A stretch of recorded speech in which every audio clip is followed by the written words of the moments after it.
Bueno,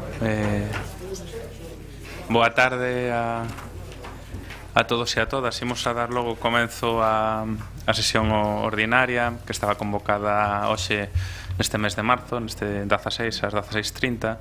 Antes de comezar ca orde do día, imos a agardar un minuto de silencio pola asesinato de 8 víctimas de violencia machista neste último mes.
Daríamos comenzo logo coa orde do día, co primeiro punto, que a aprobación se procede a data correspondente á sesión ordinaria do día 15 de setembro de 2016, acta número 15/16. Non sei se hai algo que engadir ou que matizar ou que obxetar a acta. Rubén Cela, Paco Reyes, Agustín Hernández. Enténdese logo aprobada, señor secretario, acta por unanimidade.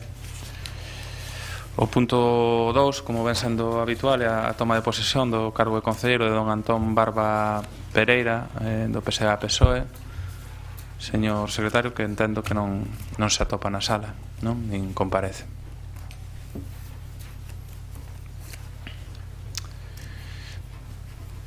Os puntos 3 e 4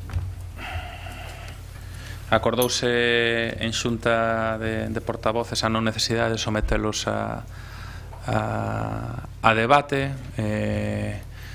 sendo dictaminados favorablemente en comisión informativa. Son cuestións urbanísticas e, bueno, foi acordo desta mañán de xunta de portavoces. O que non preguntei é se entenden que é necesario pasar a votación, é dicir, non sei se iso significa unanimidade dos puntos.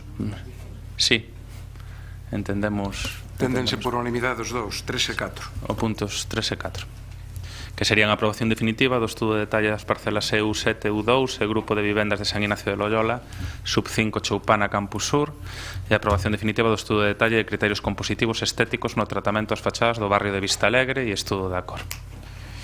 Pasaríamos logo ao punto número 5 da orde do día e a proposición do Grupo Municipal Socialista relativa á solicitude de declaración de ARI para Almáciga. Señor Paco Reyes, se fai defensa. Grazas, señor alcalde. Moi boa tarde, compañeiras e compañeros da corporación. O primeiro que me gustaría é darlle a benvida e agradecer a presencia de don Santiago Martínez e de don Albino Castro, presidente e vicepresidente, respectivamente, da Asociación de Veciños de Almáciga. Moitas grazas por estar connosco.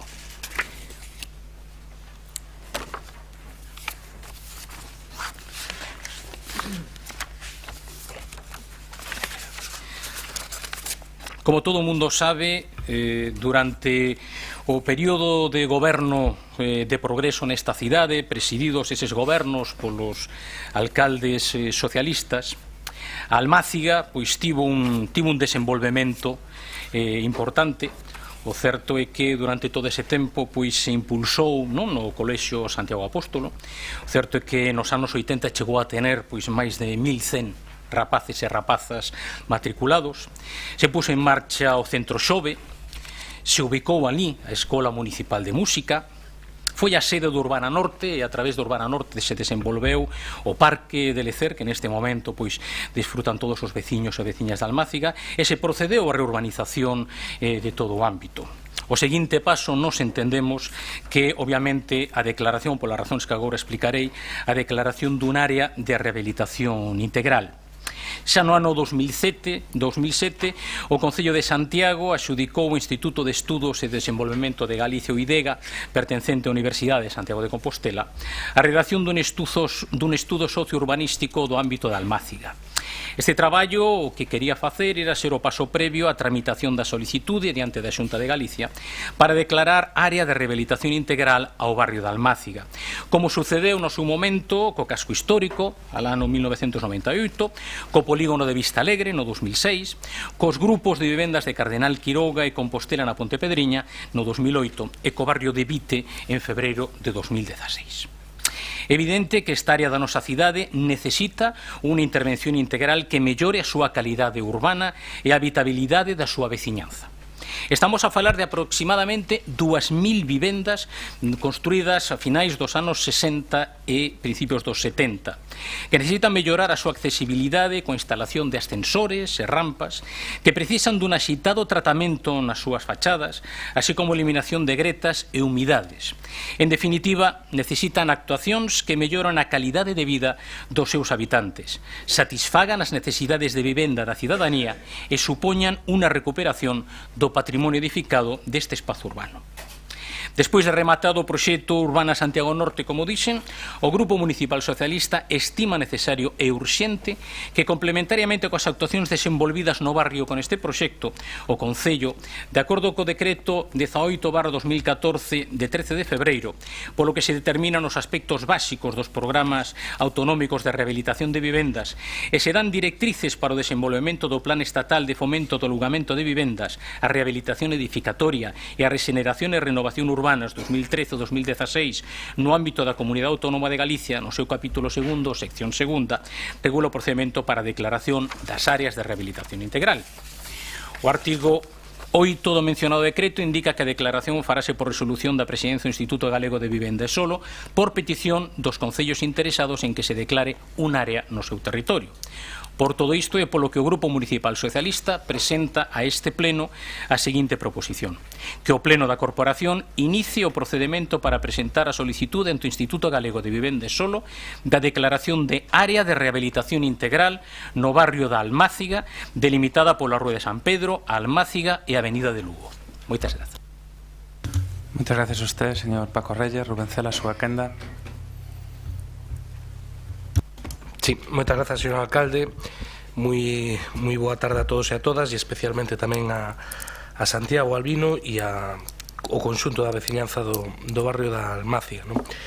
O Bloque Nacionalista Galego coincide co Grupo Socialista na necesidade de abordar un traballo integral en materia tanto de rehabilitación de vivendas como en materia de mellora da mobilidade, como tamén a mellora dos espazos públicos, non? Incluídos, por certo, algúns de recente actuación e que non quedaron especialmente ben. Nos trouxemos a este pleno diferentes cuestións en diferentes momentos, desde os peldaños das escaleiras que dan acceso ao propio Parque da Almáciga, problemas co alumeado público, outro tipo de cuestións pois que non sempre se atenderon, non? En calquera caso, estamos de acordo, como dicía, ca iniciativa do Grupo Socialista desde unha perspectiva de que hai unhas 2.000 vivendas maioritariamente construídas na década dos 60 e dos 70, algunhas delas con patoloxías consideráveis e na maioría dos casos con problemas importantes de accesibilidade, sobre todo no que ten que ver con falta de ascensores, problemas de aillamento, como comentaba hai uns minutos Francisco Reyes, ou tamén incluso cuestións que se podrían abordar en materia de eficiencia enerxética ou aillamento acústico ou térmico, non? Xa houbo no seu día un intento de levar a cabo esta área de rehabilitación integral. De feito existe, supoño que estará en algún caixón do departamento, pois un estudio sociourbanístico xa feito dunha zona concreta. No seu día houve discrepancia sobre cal debería ser o ámbito de implementación desa ARI, e finalmente pois non se conseguiron os recursos económicos para poder levála a cabo, non?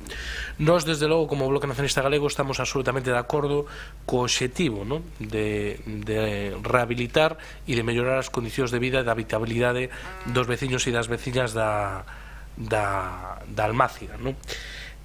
O que nos plantexa algunha dúbida é se o instrumento máis idóneo para facelo é a través dun ARI ou a RUS, como tamén se denomina no plan de vivenda. Por que dicimos isto? Bueno, pois porque tal é como pudemos comprobar en Pontepedriña ou en Vista Alegre, o modelo das ADIs pode ter grandes potencialidades, pero tampouco está exento de problemas, non? Hai que ter en conta, por exemplo, que hoxe en día hai moitas subvencións públicas para a rehabilitación, para cambio de ascensores, para accesibilidade, que teñen cuantías moi superiores ás que se poden conseguir a través dun ARI, e en cambio son incompatibles. É dicir, se ti formas parte dun área de rehabilitación integral, non podes acceder a esas axudas que, xa digo, teñen cuantías moi superiores ás que se poden acceder a través dunha ARI, non? Por lo tanto, nos cremos que as ARIs funcionan moi ben cando falamos dun área moi reducida. Por exemplo, nos propuñamos aquí, o temos debatido tamén neste pleno, un área de rehabilitación integral para o ámbito de San Inocio de Loyola, por exemplo, ou para ámbitos relativamente pequenos, pero a medida que se van facendo moito máis grandes, ao final, pois, o reparto de fundos queda moito máis reducido e o ámbito de actuación e os problemas son moito máis maiores, non? Por lo tanto, creemos que pode haber outras vías alternativas ao que sería un área de rehabilitación integral que mellorarían en tempo, desde logo, porque as ARIs son extremadamente lentas, en cartos, porque podría haber maiores dotacións económicas, e incluso en reducir dificultades administrativas, ¿no? Moitas grazas. Moitas gracias, Rubén Cela. Señor Agustín, perdona, Teresa.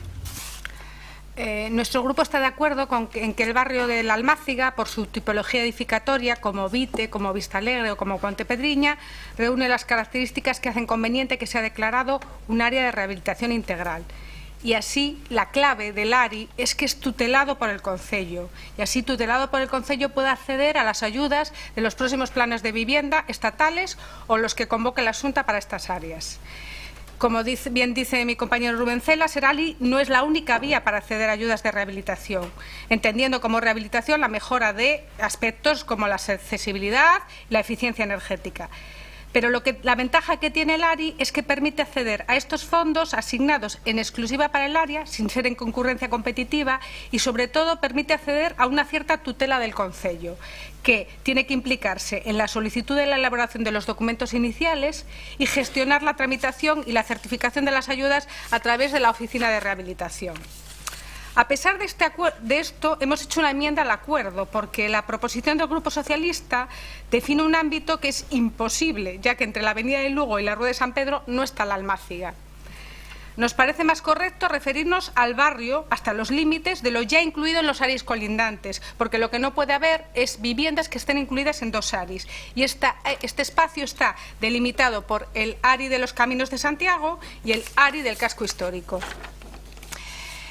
En cualquier caso, si quisiéramos hacer una referencia a los otros límites, serían las calles Ángel Casal y Rodríguez de Biguri, pero nunca la Avenida de Lugo.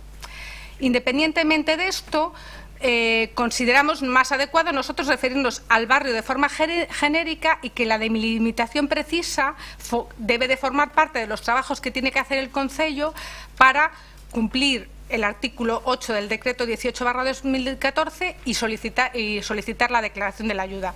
Nos parece también sorprendente la apropiación, y no lo puedo evitar, de los logros que todo lo que se ha hecho en el barrio lo han hecho los gobiernos de progreso. Yo lo siento, señor Reyes, pero Escultora Sorey, la reurbanización de Pastoriza, la Vía Verde, la Nave Xove, las Hortas se hicieron en el mandato anterior.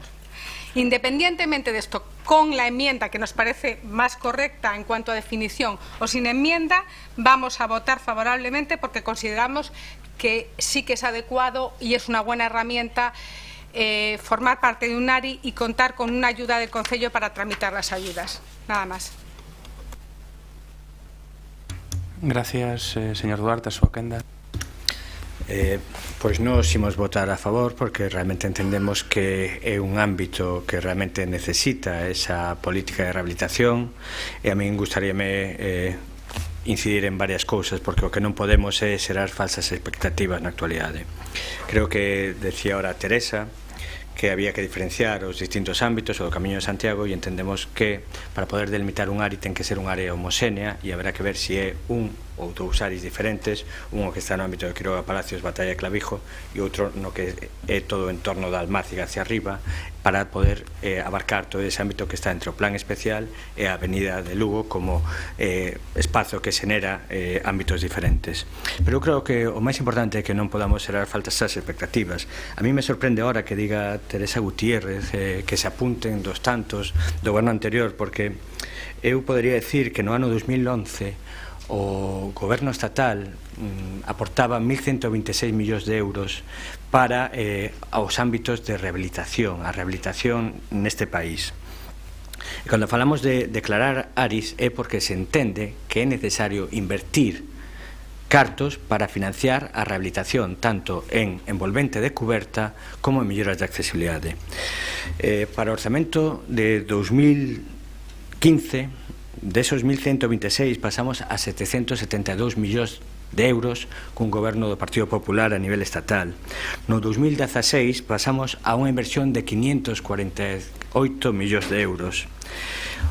Este ano, con orzamento prorrogado, teremos un orzamento a nivel estatal de 550 millóns de euros, pero máis grave e máis preocupante me parece que no proxecto de orzamentos que move o Partido Popular para a súa aprobación, falase de cantidade de 321 millóns de euros.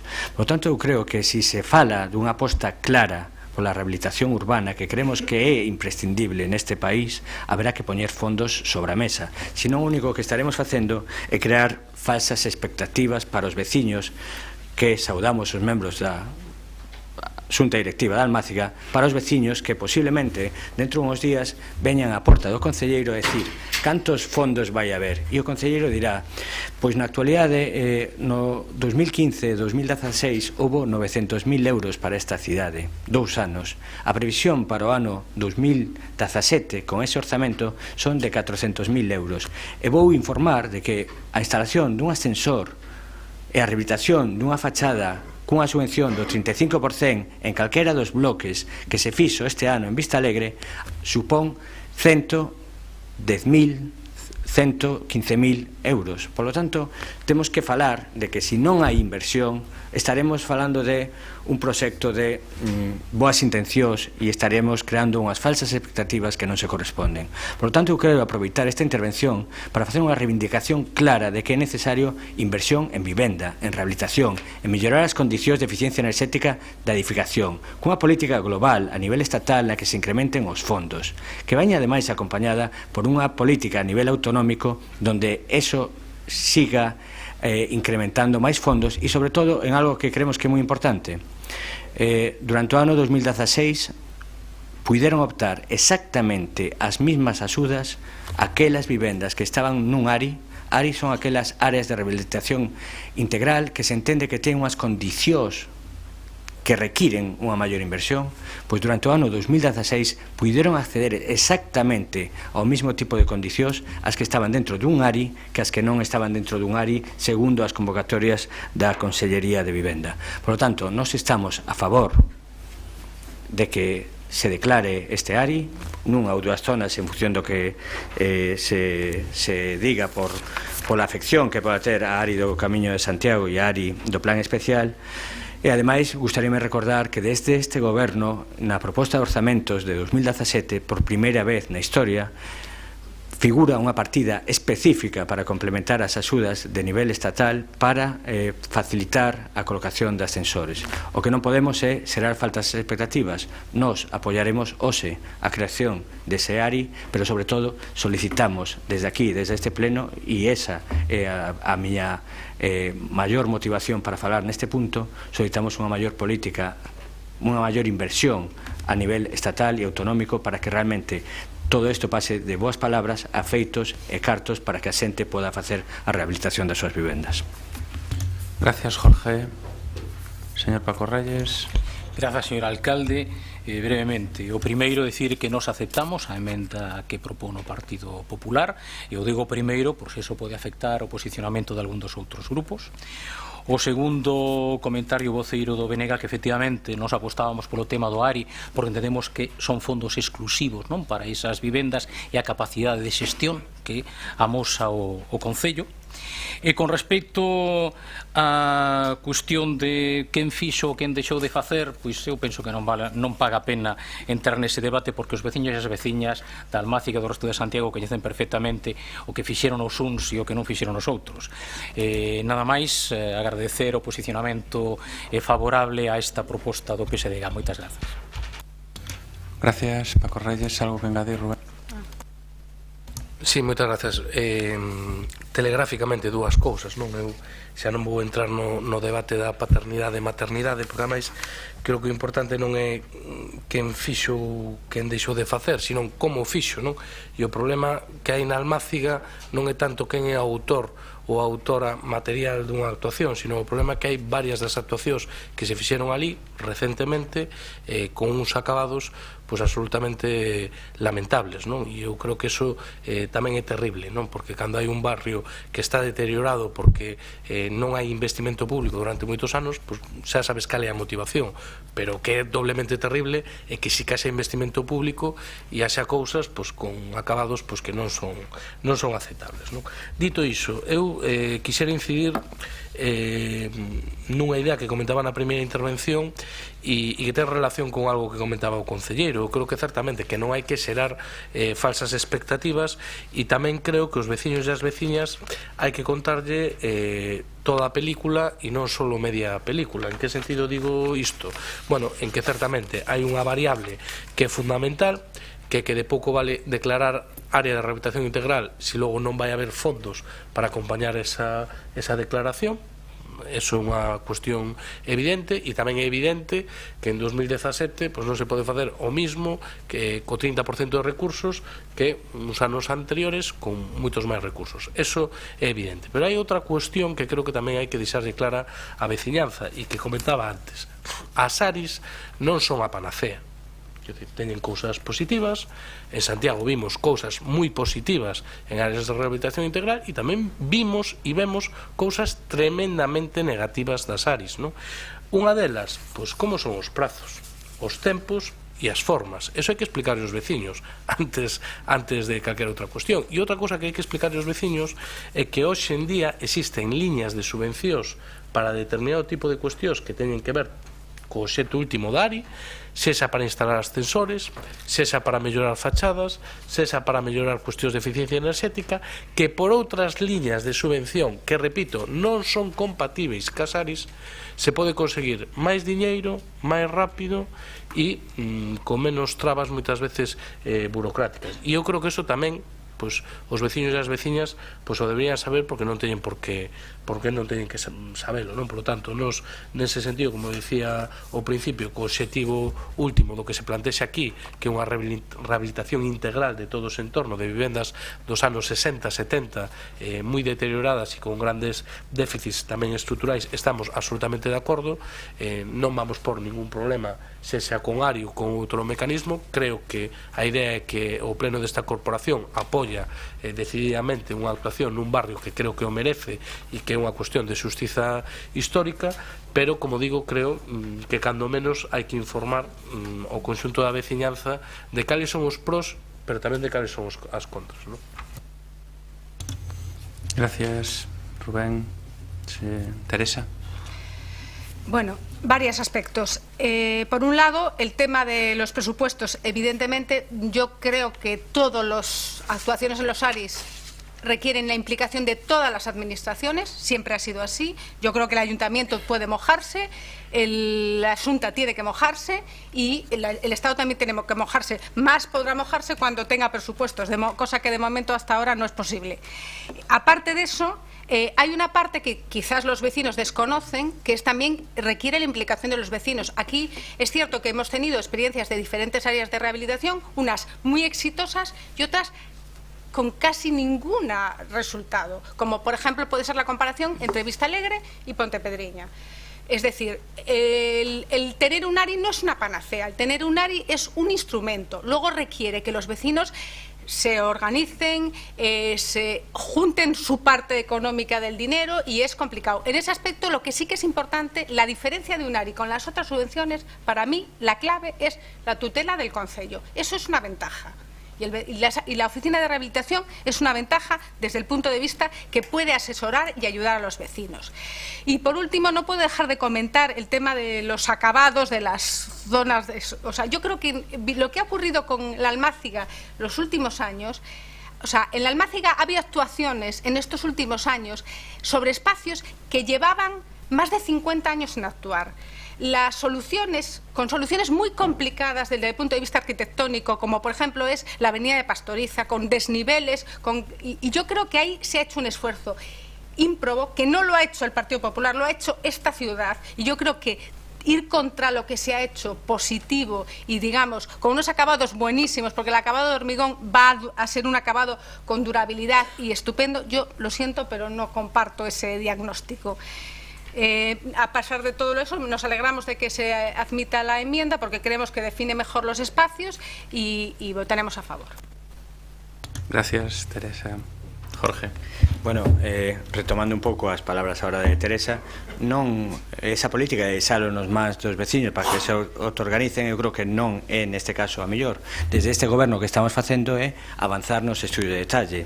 Así xa no ARI de Vite entendemos que é fundamental facer os estudios de detalle que permitan que os veciños despois podan desenvolver dentro de cada comunidade o seu proxecto. Pero creo que falaba dun ARI que a min me resulta realmente significativo cada vez que teño que ir a Pontepedriña e teño que explicar que hai un estudio de detalle tramitado desde o ano 2010 e que nunca se aprobou por aquel goberno de progreso do que tanto lle gusta falar ao amigo Paco Reyes, pero que nunca foi capaz de aprobar o anterior goberno ese estudio de detalle para permitir os ascensores fora da edificación, que logo pasaron 4 anos de goberno dos 3 alcaldes que tampouco nunca foron capaces de aprobar ese estudio de detalle e que ahora mismo estamos tamén na tramitación dese estudio de detalle para poder facer os ascensores. Por lo tanto, non é un problema de que haxa ARIs que funcionen ben e que funcionen mal, sino que é necesaria unha implicación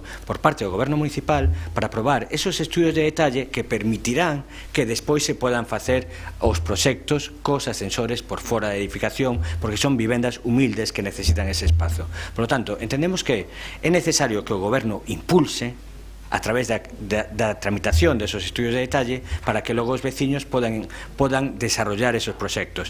É a primeira vez, como decíamos, que este goberno municipal, que algún goberno municipal nesta cidade fai unha aportación que son 400.000 euros a través dos fondos europeos da EDUSI para poder subvencionar e axudar a que a xente que non ten recursos poda instalar ascensores. Por lo tanto, non creemos únicamente que baste ca declaración de ARI, creemos que é necesario unha política de vivenda que pase por axudar e facilitar aos veciños. Primeiro, facendo os estudios de detalle que permitan esas obras de ascensores polo exterior da edificación e segundo, mantendo a oficina de vivenda, pero sobre todo insectando fondos, que o Concello por primeira vez vai insectar fondos para ascensores e o que sí pedimos, e volvo a deixalo moi claro, que esa inversión do goberno estatal aumente.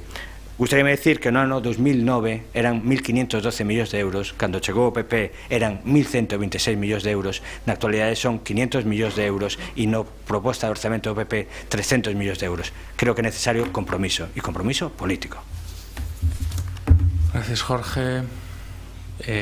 Pasaremos a votación, pero entendo que é a proposta que a emenda aceptada e por unanimidade, señor secretario. Se non se digo o contrario. Por esa emenda do Grupo Popular, de acordo? Sí, sí, sí. Entonces, por unanimidade. Pasaríamos ao punto 6, que é unha proposición do Grupo Municipal do Partido Popular sobre a realización dun censo detallado de persoas maiores que viven soas para axustar a planificación municipal e prever situacións de emerxencia. Quen vai facer a defensa? Agustín. Sí, sí. Boas tardes. Esta iniciativa que traemos a este pleno trata de incidir na mellora da calidade de vida dun segmento cada paso máis amplo da veciñanza de Santiago de Compostela, porque o envellecemento da poboación é unha realidade en aumento en todos os países e cidades desenvolvidas, e Santiago non é unha excepción. Os cambios sociais levan a cada paso a máis persoas en idade avanzada a vivir soas. En Santiago, segundo os datos do censo a xaneiro de 2016, un 20% da poboación ten 65 ou máis anos e preto de 9.800 superan os 75 anos. E trátase dun fenómeno progresivo. Os maiores de 65 anos medraron no noso concello 5 puntos porcentuais en 15 anos. De 14.841 pasamos a 19.876. Hoxe hai 5.000 persoas maiores máis que en 2001. E as proxeccións falan de que 3 de cada 5 persoas terán máis de 65 anos no 2050.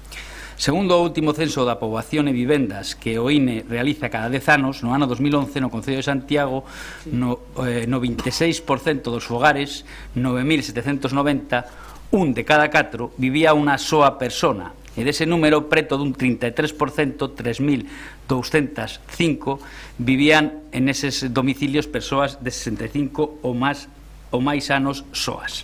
É sabido que fronte á alternativa do ingresos en residencias, os especialistas aconsellan como moi beneficioso a permanencia das persoas maiores nos seus contornos habituais, sempre e cando non presenten uns elevados graos de dependencia e dispoñan de medios axeitados para a súa vida cotiá. Ás veces non se dan esas condicións e, a pesar diso, existen moitas persoas, por desgraza, que siguen a vivir soas. Así, a súa situación adquire así unhas dimensións de problema social que se pode incrementar cando se carece do arraigo na cidade ou no propio concello. Hai que valorar, pois, que baixo a frialdade das cifras, dos números, existen realidades moi diversas que é preciso coñecer e tratar de afrontar.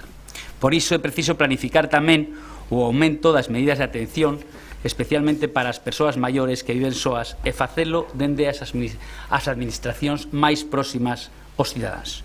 O Goberno galego xa está a facer nos últimos anos melloras importantes, mellorando, por exemplo, as achegas para os servicios sociocomunitarios, con investimentos por habitante en Santiago, por certo, que duplican amplamente os realizados polo Concello, e financiando tamén ao propio Concello persoal para a realización de traballos sociais. A Xunta mantén, por exemplo, na nosa cidade, máis de 500 prazas públicas en residencias de maiores, 150 creadas nos últimos 7 anos, anos de crise económica importante, cun investimento superior aos 11 millóns de euros. E recentemente aprobou, por certo, a construción dunha nova residencia no Concello para outras 120 prazas máis. Ademais, o Concello de Santiago está a percibir do Goberno da Xunta máis de 1 millón de euros para o servizo de axuda ao fogar, un dos principais servizos dirixidos ás nosas persoas maiores. E aínda que se triplicaron os usuarios dese servizo nos últimos 7 anos, a pesar diso, existen moitas horas de atención dispoñibles advertidas pola Xunta de Galicia sin utilizar, e polo que sabemos hai máis dun centenar de usuarios que están á espera de recibir ese servizo. Segundo os datos facilitados polo propio Concello, apenas un 4%, 138 das 3.205 persoas de máis de 65 anos que viven soas gozan do servizo da axuda no fogar. Existen, pois, recursos dispoñibles que compre e imprescindible activar para que sexan coñecidos polos seus potenciais interesados. Por iso, entendemos que é preciso determinar coa maior exactitude posible e con maior detalle a súa situación concreta e o número de persoas maiores que viven soas na actualidade no noso Concello e traballar de forma proactiva, obviamente proactiva, non esperando únicamente a recibir as peticións, planificando accións para contribuir á mellora da calidade de vida e, sobre todo, para evitar os riscos aos que se poden enfrontar os maiores que viven sós. O Concello ten que ter feitos, accións concretas destinadas á mellora das condicións de vida dos maiores. O Concello ten que implicarse cun segmento da poboación necesitado da atención e da iniciativa municipal para evitar que se poidan producir situacións indeseables, como acontece noutros lugares, motivadas polo desamparo e a soidade desas persoas. Por iso nos imos a presentamos esta proposición, que o que trata é que o Pleno inste ao correspondente órgano do Goberno local a dar os pasos necesarios para a realización dun censo municipal de persoas maiores. Presentan vostedes, con postela aberta, o grupo que sustenta o Goberno, unha emenda. Compostela Aberta, e permítame facer alguna reflexión ao respecto desa emenda, trata de escaquear ao Goberno dunha acción que non só a pode levar a cabo, sino que a debería impulsar. O seu escapismo, o seu abandono de funcións chega ao arrebato coa presentación desta emenda. A vista do texto presentado, sabemos que o Goberno de Compostela Aberta non está por involucrarse de forma decidida na atención das persoas maiores. Parece que lles abonda, co mínimo esforzo, percibir os fondos que lles envía a Xunta e agardar as solicitudes que lles poidan chegar sin traballar por propia iniciativa na detención, na información e na tramitación das axudas e medidas que se poidan dispoñer para atender aqueles casos máis prioritarios das persoas que poidan vivir soas. Si vostedes tiveran vontade de afrontar esta problemática, que é real e a cada paso máis acuciante, non andarían na busca de excusas formais collendo o rabo polas follas. Cando na súa emenda mencionan a Lei 13/2008 de Servizos Sociais de Galicia como impedimento para a actuación do Concello, poderían ter en conta que o que xa di no seu preámbulo a devandita lei, que afirma, abro comillas, no que se refire ás competencias dos concellos, fíxanse uns servizos sociais mínimos que deberán quedar garantidos por todos os concellos e a posibilidade de que poidan desenvolver actividades municipais complementarias doutras administracións públicas. A lei non di en ningún momento, como afirman vostedes na súa emenda, que, abro comillas, a elaboración dun censo de persoas maiores é competencia exclusiva atribuída por lei da Xunta de Galicia, porque en todo caso cabería falar dunha actividade estatística compartida co Instituto Nacional de Estadística da Administración do Estado ou co Instituto Galego de Estatística. Nós tampouco falamos dun censo de persoas con discapacidade, como fan vostedes, sino de persoas maiores que poidan ter necesidades derivadas da súa vida en soidade.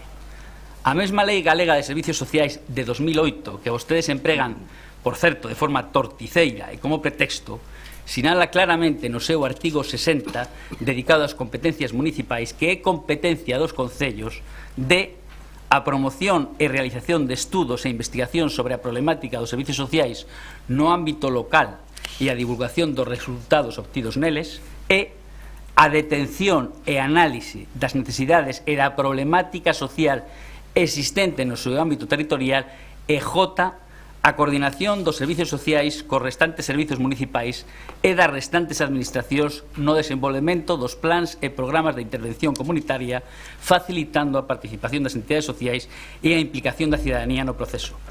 Polo tanto, non hai nada que impida que o Concello poida perfeccionar as ferramentas de que dispón para a mellora na prestación dos servicios sociais e, en particular, da atención ás persoas maiores do seu termo municipal. Pero é evidente que vostedes o que queren é escorrer o bulto e desligarse de toda a responsabilidade compartida neste tema. A súa consigna é que detecten, planifiquen e atendan outros. Pero, iso sí, este goberno non atopa ningún problema para facer censos de músicos online, para a mellora da programación do Concello, ni censos de vivendas baleiras a través do encargo a unha empresa, obviamente, igual, si cadra, para crear alguna nova taxa. Daquela non lles preocupa que poida haber un censo do SGAE, nin que haxa un censo de vivendas baleiras do INE. Pero traballar polas persoas maiores seica é un problema de competencia.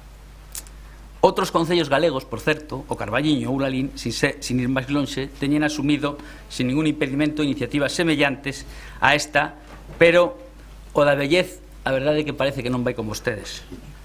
Nalgúns lugares de España, por exemplo, ata a Policía Nacional Sevilla está a facer censos actualizados de persoas maiores para mellorar a súa protección e garantir a súa seguridade. Parece que vostedes descoñecen que por riba do enfrontamento hai dous conceptos fundamentais na xestión pública: a colaboración institucional e a coordinación, desde onde é posible sumar esforzos e complementariedades de accións tal e como promove precisamente a Lei de Servicios Sociais de Galicia. E remato, señores de Compostela Aberta. O problema para traballar polas persoas maiores non é unha falta de competencia do Concello, sino, sinceramente e lamentablemente, teño que afirmar que é unha incompetencia de vostedes, deste goberno. Moitas grazas e máis nada. Bueno, entendo que no subtexto desta intervención non aceptan emendas, señor Agustín Hernández. Queda clarísimo. Non sei, pero era por Si non aclaralo. para transmitir eso, me tome un tiro. Era por aclaralo, non sabía. Bueno, señor Rubén Cela, a súa quenda. Moitas grazas, señor alcalde. O Grupo Municipal do BNG está de acordo en que as profesionais e os servicios sociais deste Concello, e se adianto, non a través de ningún tipo de externalización, puderan recoller os datos que consideran significativos para deseñar mecanismos de protección social un dos colectivos máis desprotegidos de calquera sociedade, non? Estamos de acordo con isto, como tamén estamos de acordo con outras iniciativas, como cando Compostela Aberta propuxo neste pleno a adhesión do Concello á rede de cidades amigáveis coas persoas maiores, ou como sempre estivemos de acordo con calquera medida tendente a garantir dereitos básicos aos sectores máis vulneráveis da nosa sociedade, non? Desde o noso punto de vista, un censo deste tipo deberá ser voluntario para persoas maiores de 65 anos que, como se comentaba en antelación, pois supoñen máis do 20% da poboación de Compostela, e dentro dese 20% pois prácticamente a metade son maiores de 75 anos, co que iso representa, pero nós consideramos que tamén habería que incluir a persoas menores desa idade, pero con algún tipo de enfermidade, discapacidade ou calquer outro tipo de condicionante que vivindo soas pudera ser obxecto de algún problema, non?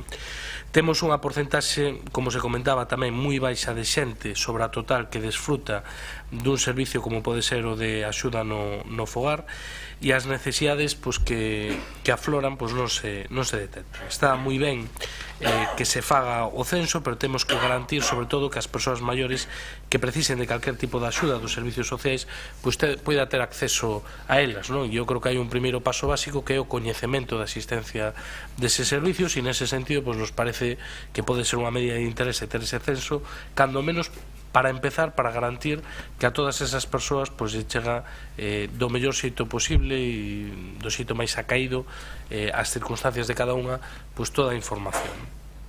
Nos entendemos que o propósito do Concello deberá ser deseñar programas sociais que protexan este segmento da poboación, implementar medidas de seguimento e asignarlle un profesional de referencia que faga o seguimento da atención que precise cada persoa e que os apoie na súa toma de decisións, outro tipo de medidas que se teña implementado como o banco de vivendas tuteladas destinadas a persoas de máis de 75 anos que vivan soas, mellorar actuacións que desenvolva o Concello para que as persoas maiores que vivan soas poidan continuar nos seus domicilios cando así o desexen, como se comentaba antes, planificar e integrar con actividades conxuntas de carácter comunitario en colaboración con organismos do barrio, grupos de veciños, mellorar os protocolos de visitas preventivas a eses domicilios, implicar máis e mellor a programas de emprego social ou a escolas taller na execución incluso de pequenas actuacións que se puderan facer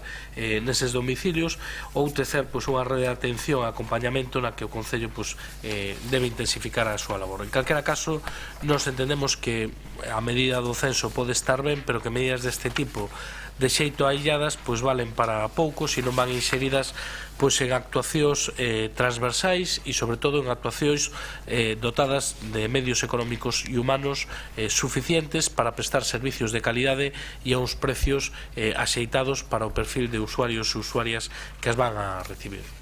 E antes de rematar, tamén quixéramos aproveitar para recordarlle neste caso o Grupo de Goberno que o día 27 de abril remata tamén a relación contractual coa empresa prestadora deste servicio, coa empresa Valoriza, que houbo non poucos problemas, e onde tamén o que pedimos é que se redacten uns pregos que estean á altura das exixencias merecedoras de persoas maiores e menores con problemas de discapacidade que vivan soas ou non do noso Concello. Gracias, Rubén. Mila. Moitas gracias, señor alcalde. Boa tarde a todas e a todos.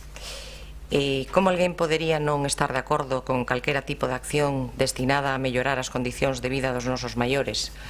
Ou como alguén non vai estar de acordo e compartir que se poñan en marcha todos os recursos dispoñibles para atender as persoas que viven en soidade, ou como alguén pode estar en contra de previr situacións de risco e achegar solucións para a mellor calidade de vida dos nosos maiores.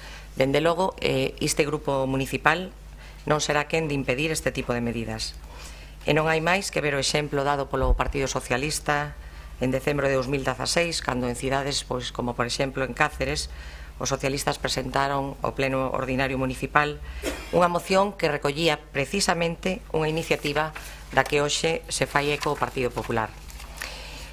Do mesmo xeito, tamén compre lembrar, como dixo o voceiro do BNG, don Rubén Cela, que no pleno do 17 de marzo de 2016 xa se presentou unha moción para que Santiago entrara a formar parte da rede de cidades amigables coas persoas maiores, aprobada por unanimidade neste Concello. E quizáis isto ao que o Partido Popular denomina baixo epígrafe de pertenecer a clubs de amigos? Nos daquela votamos favorablemente e hoxe, sendo consecuentes co noso modelo de facer política no eido local, tamén o faremos. Fálase de estadísticas que non son menores. O crecemento de fogares nos que só vive unha persoa ben determinado, a súa vez polo incremento de fogares nos que viven maiores de 65 anos como consecuencia dun envellecemento da poboación, un crecemento de fogares unipersoais que leva consigo un aumento de grau de vulnerabilidade de moitas e de moitos veciños da nosa cidade. A maioría dos que residen en soidade son mulleres cunha media de idade que supera os 70 anos e o maior volumen concéntrase na cidade, mentres que no rural as persoas maiores soen compartir vivenda cos seus familiares.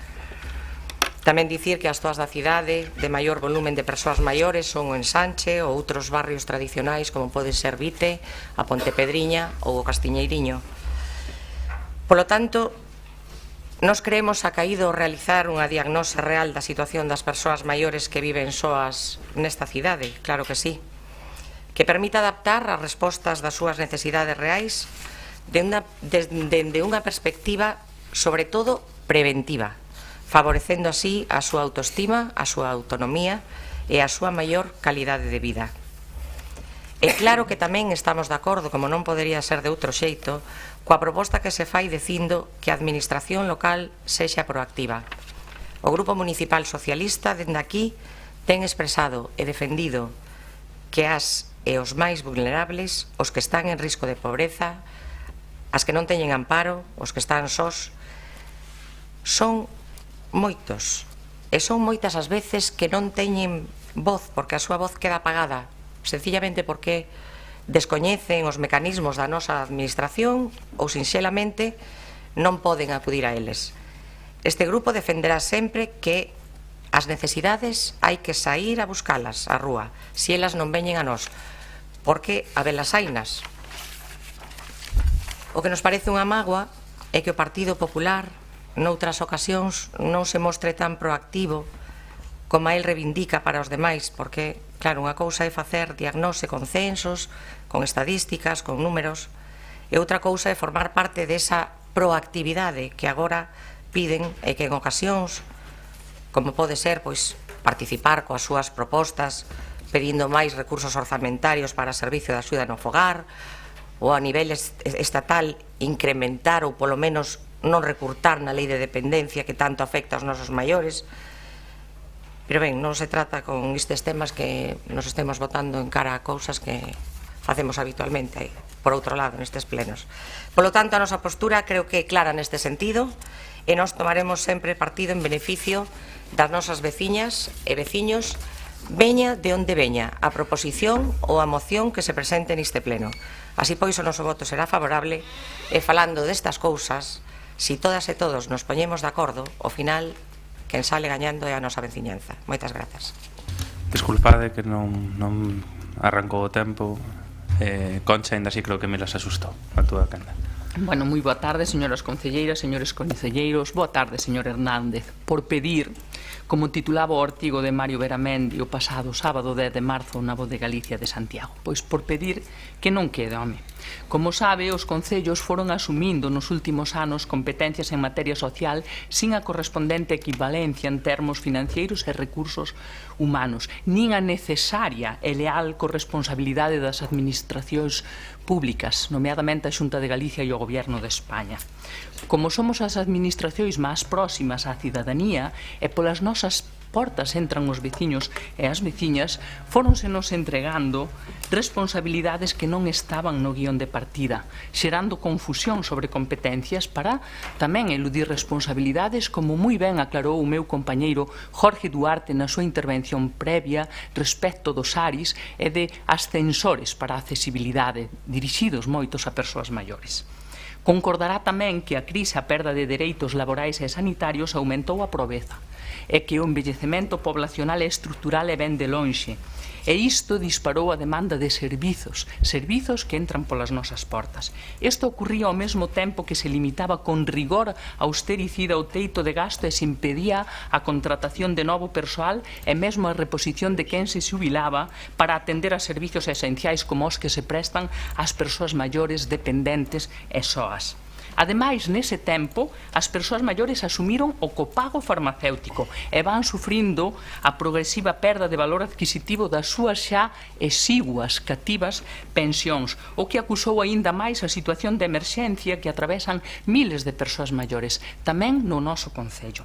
Por iso, tentar facer oposición política ou desgastar o goberno municipal con este tema, coñecendo a realidade económica e competencial, é unha mostra máis de que para vostedes todo vale, e que aproveitan o descoñecemento da cidadanía sobre quen son realmente as administracións competentes para resolver algúns asuntos, como, por exemplo, dotar de centros de día, residencias ou facer censos.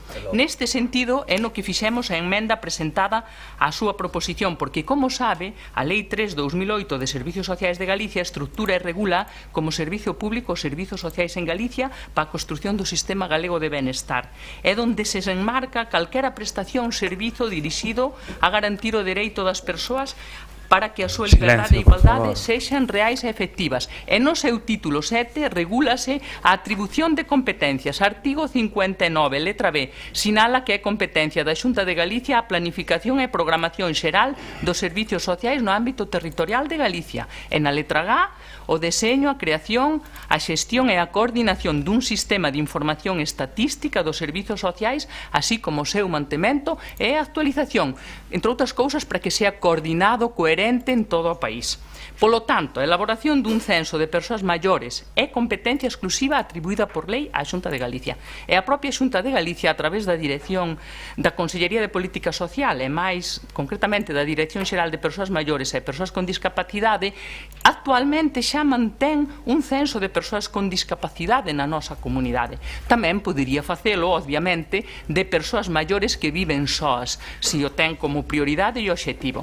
E, ademais, en calquera caso, a competencia para a elaboración de estatística para os fins da comunidade autónoma, entre os que se exclúen os servizos sociais galegos, está regulada pola Lei 9/1988 de Estadística de Galicia, e nela refírese que será o Plan Galego de Estatística o instrumento de ordenación e planificación da actividade estatística na nosa comunidade. Dasa circunstancia de que o plan quinquenal para o período 2017-2021 prevía a seguinte operación estadística relativa a persoas maiores, que é un obxectivo prioritario deste país polo envellecemento galopante da nosa población. E di que temos un sistema de indicadores de longevidade que ten obxectivos concretos como caracterizar o colectivo de persoas maiores, proporcionando información específica en distintos ámbitos: estrutura de población, mercado laboral, formación, atención sanitaria, servizos, recursos. Non temos intención de duplicar ou sustituir o traballo que pode facer o IGE, si de colaborar sempre. O Concello de Santiago está a facer xa un esforzo importante en materia de servizos sociais. os datos sobre os fondos destinados a servicios sociais polas diferentes administracións son tamén elocuentes. Nos orzamentos da Xunta, a suma de partidas destinadas a acción social e promoción social e outros servicios comunitarios e sociais ascendía en 2010 a 764,9 millóns de euros. 6 anos despois, en 2016, o mesmo orzamento descendía até 741,5 millóns de euros.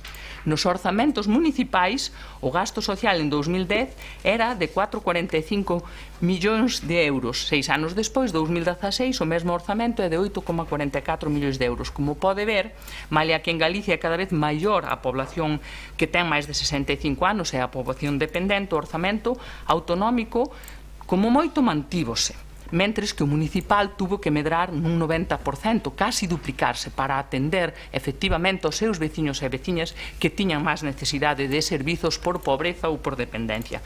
Sinceramente, pensamos que está de máis pedirlle ao Concello que asuma unha competencia que a lei reserva á Administración Autonómica e que ten ferramentas como o IGE para poder atendela. Si pensamos que é necesario ese censo como instrumento de planificación e traballo do noso Departamento de Servicios Sociais, mais ten que ser a Administración Autonómica quen deba fornecer non só a Santiago desa información. E por todo isto é que presentamos outro acordo, non? Que ustedes non aceptaron. Respecto de outras consideracións que aquí saliron. Bueno, respecto do servicio da axuda no fogar que tanto lle preocupa, coñece moi ben que temos un contrato vixente desde maio de 2015 e que durará hasta o 29 de abril de 2017. Tiña un custo inicial de 1.828.882.000 euros. Inmediatamente nos dimos conta, cando chegamos, que tiña unha grande falta de previsión cando se incorporaron novas altas de persoas que tuveron recoñecida a súa dependencia en xullo de 2015. Eso motivou que, a pesar de exceder o previsto, para ese ano non puidésemos atender toda a lista da garda e que preveísemos no orzamento de 2016 a ampliación deste contrato ata o máximo que permita a lei de contratos públicos, un 10%, e que actualmente este en algo máis de 2 millóns de euros. Pero nin con ese incremento se pode cubrir o recoñecemento de horas de prestación ás persoas con grado 2 de dependencia que obriga o calendario de desenvolvemento da lei de dependencia, é que a Xunta nos comunicou no mes de maio de 2016, apremiado polas eleccións que había en xuño e en outubro, é que supuxo un incremento así estentorio de casi un 1/3% máis das horas, un tercio das horas que se viñan prestando. Actualmente, efectivamente, está en tramitación un novo contrato no que manexamos unha previsión orzamentaria próximo aos 4 millóns de euros, o que implicará casi duplicar este contrato.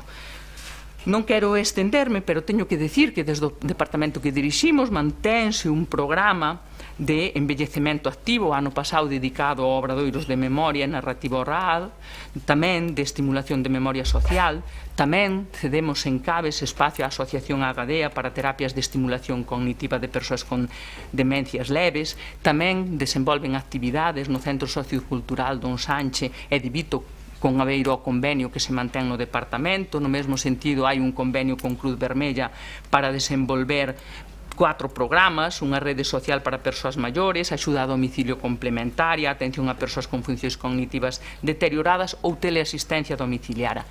E o proxecto de maior alcance e envergadura pola súa metodoloxía de traballo e pola implicación de diferentes axentes sociais é o que impulsamos e mantemos no barrio de San Pedro un programa de barrios amigables que lidera a Unidade de Traballo Social Porta do Camiño e que impulsa o grupo sociocomunitario do barrio de San Pedro no que participan 18 entidades sociais e dispositivos comunitarios xusto co obxectivo de crear entornos físicos e sociais que promovan un envellecemento activo e saludable e unha boa calidade de vida para as maiores residentes no propio barrio. Entre os primeiros resultados, diagnóstico actualizado con datos de 2015 e actualmente desenvolvendo unha investigación cualitativa participada con maiores sobre o barrio que queren algunhas achegas deste proxecto: ascensor de triacalteras, bancos nas rúas, pasamáns e barandas en zonas ou escadas con costas, propostas de accesibilidade en vivendas, como que falamos antes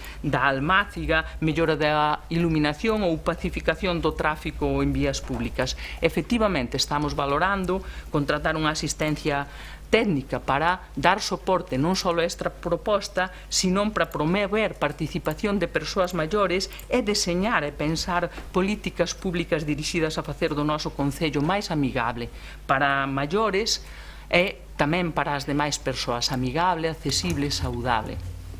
Gracias, Concha. Segunda quenda, Agustín Hernández.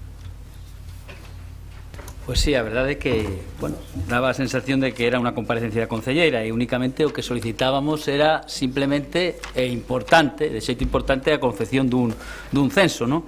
A verdade é que, en primeiro lugar, teño que agradecer sinceramente dende o noso grupo ese apoio do Partido Socialista que amosa que poñemos por riba dos intereses de cada un de nós, os intereses dos veciños e das veciñas. Simplemente no mellor dos tonos, señora Castro, nos votamos a favor da incorporación ás cidades amigables das persoas maiores. Por lo tanto, nese caso estamos de acordo en que ese non é un clube de amigos. Non sabemos se o Concello está adherido, non o sabemos, non sei se a Concelleira non o especificou claramente, pero en todo caso espero que o apoio do Partido Socialista tamén continúe para conseguir o cumprimento deste acordo se é que é aprobado no pleno. E logo despois vou explicarme por que digo isto, non?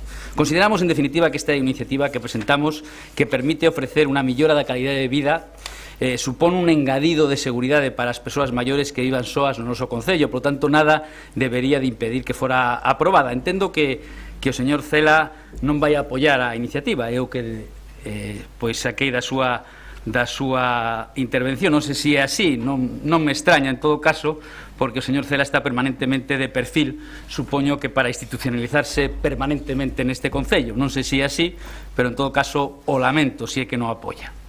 Hai algo menos de un mes, o digo porque estamos falando dos problemas da xente. Os medios informativos daban conta na nosa cidade do rescate por parte dos bombeiros dunha muller caída no chan da súa vivenda. Esa é a triste realidade. Triste, lamentable, tremenda. Levaba nesa situación dende a noite anterior e foi o presidente da comunidade de veciños quen alertou ás forzas de seguridade de que a veciñanza non tiña noticias desa persoa e non respondía ás chamadas na porta. Eso é o que acontece, por desgraza, na nosa cidade. Afortunadamente o suceso non acabou en traxedia, pero é un toque de atención sobre a problemática que tratamos de atallar con esta iniciativa. Comenzar un camiño, señor alcalde, señora Fernández, feitos, e non fotos, feitos. Iniciar un camiño, non acordos carentes de contido, porque, mire, señora Fernández, é certo, no pasado mes de marzo de 2016, por iniciativa do Goberno, é certo tamén, e coa unanimidade de todos os grupos, aprobamos un plan, incorporarnos á rede de cidades amigables coas persoas maiores. O interese do Concello con este tipo de persoas, con estas persoas, pois queda amosado no que aconteceu con ese acordo. Non sei se vostede está informada, se nós temos unha información, se fixeron algo, pero sorpresa, entramos na página web desa rede e visualizamos que o Concello non está, o Concello de Santiago non está na rede, non está pendente. Que credibilidade ten vostede se un acordo, supoño que non dependerá do señor Feijóo, que nos incorporemos de acordo co acordado fai un ano, dependerá de vostede, non? Bueno, pois ainda estamos pendentes. Bueno, podría dicir, é que é normal, que nesa rede tardan moito. Non, pero é que Lorca tuvo un acordo de pleno do mes de abril e está xa incorporada. E Segovia, e Pozo Blanco, e Alcalá de Henares. É así. Que credibilidade ten un goberno que non é capaz de cumplir ni o propio programa de goberno? Elaboración e posta en marcha dun plan de accesibilidade para persoas maiores. Página 15 do programa de Compostela Aberta, sin facer. Crear un foro de persoas maiores. Página 15 do programa de Compostela Aberta, non temos constancia. Desenvolver un plan municipal de avellentamento activo. Página 15, onde está ese plan? Agora poderá vostede respostar o que queira. Pero, sinceramente, señora Fernández, gustaríame que me respostara dúas preguntas. Simplemente tres, millor. Cantas horas do Servizo de Axuda ao Fogar que facilita a Xunta de Galicia non foron capaces de utilizar vostedes? Cantas persoas están na lista de espera? E, por último, cando pensa vostede levar a efecto a iniciativa de incorporación de Santiago de Compostela a cidades amigables das persoas maiores. Moitas grazas e máis. Rubén Cela, a súa quenda. Sí. Sí, moitas grazas, señor alcalde. Eu case vou empezar por contestarlle ao señor Hernández. O certo é que os persuicios que ten algunha xente son increíbles. Non, nós certamente íbamos votar a favor desta iniciativa. Non o vamos facer, non vou votar tampouco en contra por unha intervención fora de tono, porque creo que é unha iniciativa correcta, pero, bueno, finalmente absterémonos, non? En calquera caso, decirlle á concelleira, eu creo que este é un caso diferente a outros dos que plantexa. O Bloque Nacionalista Galego, por suposto que é tremendamente crítico coa cesión de determinado tipo de servicios o ámbito municipal que non leva para ello pois, a financiación dos mesmos, non? Non somos críticos co que o Concello de Santiago teña que asumir a un MAZ e sin ter recursos específicos da Xunta de Galiza para facelo, porque creemos que unha competencia propia da Xunta de Galiza. Non somos críticos con que o Concello de Santiago teña que asumir os comedores escolares porque creemos que é unha competencia da Xunta de Galiza. Non somos críticos con que o Concello de Santiago teña que ter escolas infantís cando son competencia da Xunta de Galiza, etcétera, etcétera, etcétera. Porén, o que sí que entendemos que neste caso a facultade para poder facer un censo deste tipo no sentido que iba, ou polo menos que nos limos a iniciativa do Partido Popular e que víamos con bons ollos, era de outro tipo. Cal é a conclusión a que se chega? Bueno, pois que hai máis de 9.000 persoas nesta cidade que teñen máis de 65 anos e que viven soas. Desas, pois, habrá unha porcentaxe importante pois que non teñen ningún tipo de problema de mobilidade, que non teñen ningún tipo de problema económico e que non teñen ningún tipo de necesidade de ter ningún tipo de servicio, nin axuda no fogar, nin outro tipo, non? Pero tamén estamos convencidos de que a porcentaxe de persoas que precisarían ou que lles vería moi ben ese tipo de servicios é superior ao 4%. E, por lo tanto, nós o que entendíamos da iniciativa do Partido Popular é que existía un problema, se queredes en termos económicos, de oferta e demanda e onde se cruzan, non? E moitas veces, cando hai ese tipo de problemas, pois está motivado por unha falta de acceso a información e, por lo tanto, nós entendíamos que a proposta do Partido Popular iba desde a perspectiva de que o Concello se dotase dunha ferramenta municipal para poder publicitar mellor as iniciativas que o Concello xestiona. E, por tanto, se eu teño un censo con 2.000 personas que viven solas con unhas determinadas características de renta ou sociais, pois eu a algunhas lles mandarei folleto por correo postal con letra 14 e a outros lles mandarei asistente social directamente a casa a explicarlo ali a ela ou aos fillos ou a outro tipo de persoas. Entendíamos así a proposta e nos parecía sensata, razonable e tamén razonable que a levar adiante o propio Concello. Falaban vostedes facendo unha certa similitude co tema das ARIs e, bueno, creo que é un exemplo que non é desacertado, non? Calquera persoa que vivira o proceso dunhas ARIs comprobaría en zonas moi avellentadas, como foi o caso, por exemplo, de Vistalegre, ou como sería o caso se se fixera no caso de San Ignacio de Loyola, comprobaría que para unha persona maior, pois que a administración cubra o 70 ou incluso o 80% dun ascensor, pois non é suficiente, pois porque ten unha pensión non contributiva, unha pensión mínima, e di, mire, que a mí, aínda que sexa un bo negocio, comigo non me veña con estas historias, non? E comprobaría que non chega con sacar un decreto de ARI e que se apunte quen queira, que hai que ir porta por porta, que hai que falar con os veciños, que hai que convencelos, que hai que xuntar os fillos e dicirle, mira, vos sodes os herdeiros deste piso, a vos tamén vos ven case un ascensor, porque eso revaloriza o piso, poñede vos o 20% que teria que por a vosa nai, etcétera, etcétera, etcétera, non? E o que demostra, pois, por exemplo, a experiencia das ARIs é que moitas veces a administración, para conseguir determinado tipo de fins, pois, bueno, un pouco no símil que se decía, que si Mahoma non vai, se a montaña non vai a Mahoma, pois Mahoma terá que ir a montaña, e neste caso, pois o Concello terá que ir a onde hai os usuarios e usuarias potenciais dese tipo de servicios. Nese sentido, parecíanos unha boa iniciativa, estábamos dispostos pois, a votar favorablemente, pero, bueno, absterémonos. Gracias, Emila, a súa quenda. Concha, a túa quenda. Bueno, señor Rubén, benvido ao Club dos Inocentes. Obviamente esta moción o que menos tiña era descenso. Reglas del juego, aquí se justifica todo para desgastar a este goberno e exixirlle que faga o que non se fixo en moitos anos, porque supoño que ustedes da accesibilidade algo terían e temos horizonte para facelo. Respecto, por exemplo, de algunhas preguntas que plantea da accesión a cidades amigables, estamos a cuestión de un momento. De onde pensa que sale? Dun momento, dun trámite, un ano, tranquila, un ano. De onde pensa que sale todo o traballo? De onde pensa que sale todo o traballo que se está facendo no barrio de San Pedro? De onde sale toda a metodoloxía, toda a orientación que non este colgado nunha páxina web non indica que non este feito nin tramitado? Usted veio na páxina web, non está colgado, non indica que non este feito nin tramitado. De onde pensa que sale toda a orientación metodolóxica, participación e demais que estamos facendo no barrio de San Pedro, de ter coñecemento e orientación da rede de cidades amigables cas persoas maiores? Vale. Despois, sobre as condicións de vida das familias que viven en Santiago de Compostela, vivan solas, sean maiores ou menores, o Instituto Galego de Estatística ten un informe de condicións de vida das familias e que efectivamente non está por cidades, está por ámbitos territoriales de máis de 50.000 persoas e onde temos datos e indicadores de como é as condicións de vida das persoas maiores tamén en Santiago de Compostela. E xa a máxima demagoxia chega cando pon o exemplo da muller que cae na súa casa. Acaso este país non ten servizos de emerxencia?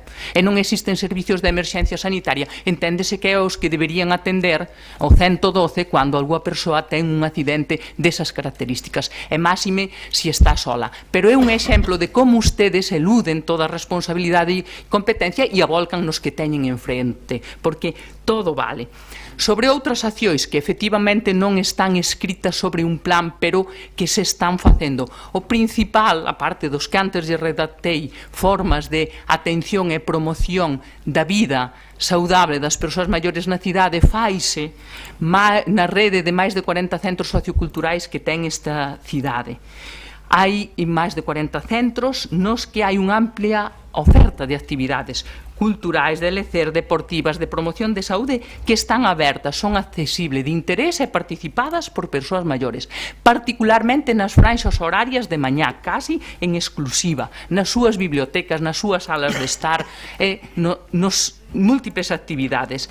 En concreto, hai 4 grandes programas específicos dirixidos ás persoas maiores en estos centros socioculturais espallados por todo o rural e urbán. Cuidados de saúde, cultura e artes, participación cidadá e interacción social e novas tecnoloxías. Nestes programas desenvolvéronse máis de 76 actividades, outra vez, en toda a área territorial do Concello de Santiago de Compostela, entre elas memoria, estimulación cognitiva, xerontoxinaxia, xinaxia terapéutica, excursións e roteiros culturais, clubes de teatro, charlas, obradoiros ou narrativa oral. Efectivamente, faltanos ese concreción ou planificación nun plan ou nunhas liñas estratégicas de intervención respecto de persoas maiores. E o mismo, accesibilidade. Non é unha cuestión estricta de maiores, é de cidade. Estamos traballando neso cando traballamos tamén en mobilidade. E, bueno, sobre o resto non lle vou a responder porque isto tratábase dun censo, entón eu non trouxen os datos de horas de servicio de axuda no fogar, verdad? Os datos concretos. Si trouxen, respecto da situación contractual non poderíamos facer outra cousa, pero os datos concretos, obviamente non, porque demagóxicamente, torticeramente presentan un censo municipal para traer a colación a causa de a política en materia, bueno, neste caso de maiores. Nada máis, acabar sencillamente coas palabras de Mario Beramendi. Así que nada, decía para acabar o seu artigo, pedirlle ao Concello que construa autopistas, colexios, residencias de maiores e de paso se pode que paguen as pensións dos xubilados que cada vez son máis. Efectivamente. Acción de voto, votamos en contra. Bueno, a ver, manteñamos a calma nos comentarios entre as bancadas, Xanduro, é dicir, mantemos a calma porque senón isto parece unha escola infantil. Entón, igual que nos escoitamos atentos a intervención de Agustín, a de Concha, aínda que non nos guste, atendémola, que forma parte do xogo democrático. Señor secretario, pasamos a votación. Sométese a votación a proposta do Grupo Municipal do Partido Popular relativa á realización dun censo detallado de persoas maiores que viven soas para axustar a planificación municipal e previr situacións de emerxencia, dado que non foi aceptada polo propoñente a enmenda de Compostela Aberta. Votos a favor desta proposta do Grupo Popular?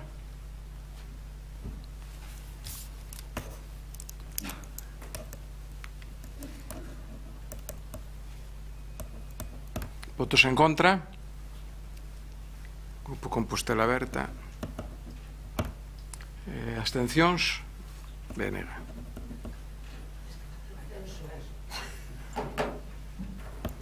Por lo tanto, queda aprobada a proposta. A ver, Agustín. A ver, home.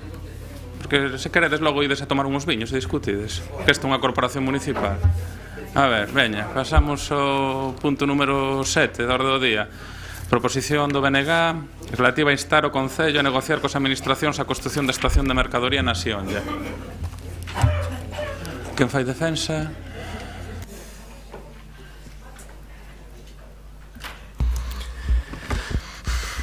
Sí, muchas gracias, señor alcalde. Eu vou ser moi breve, porque eu creo que a proposición pues, xa se explica por sí soa, non? Como saben todos e todas vostedes, no pexón de decembro de 1989, no capítulo dedicado a infraestructuras, pues xa se sinalaba como unha das actuacións prioritarias pues, a construción dunha estación de mercadorías na Sionlla en sustitución da de Cornes, non?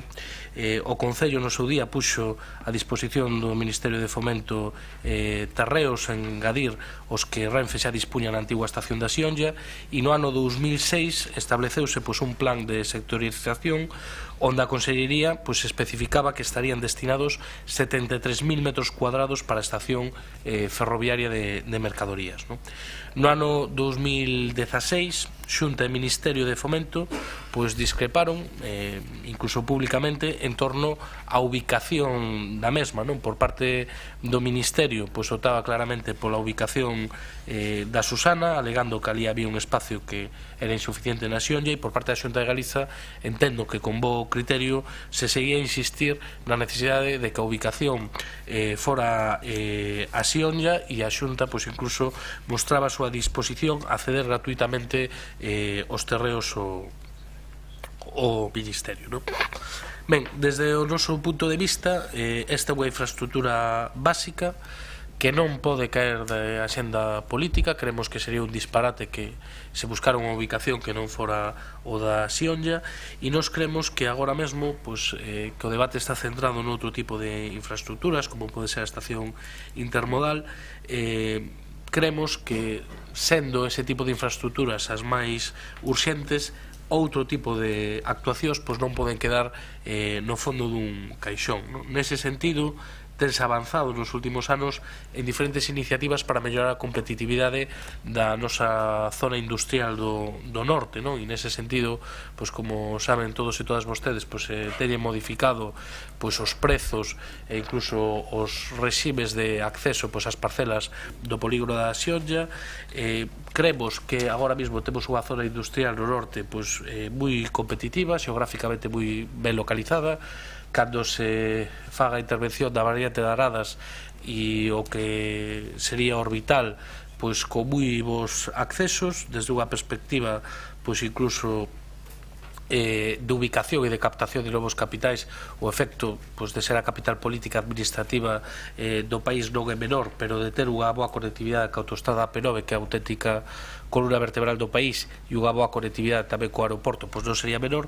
E o elemento que lle falta pois, para acabar de pechar o círculo pois sería esta estación de mercadorías, que como saben pois non está prevista no marco da estación intermodal, que vai ser unha estación exclusivamente de pasaxeiros, non? Por lo tanto, basicamente, o que pedimos con isto é que isto non caia da xenda política, que siga sendo unha prioridade po Concello, e que se siga presionando, pois neste caso, sobre todo, pois o Ministerio, para que isto pois non quede eternamente relegado pois a un último lugar, non?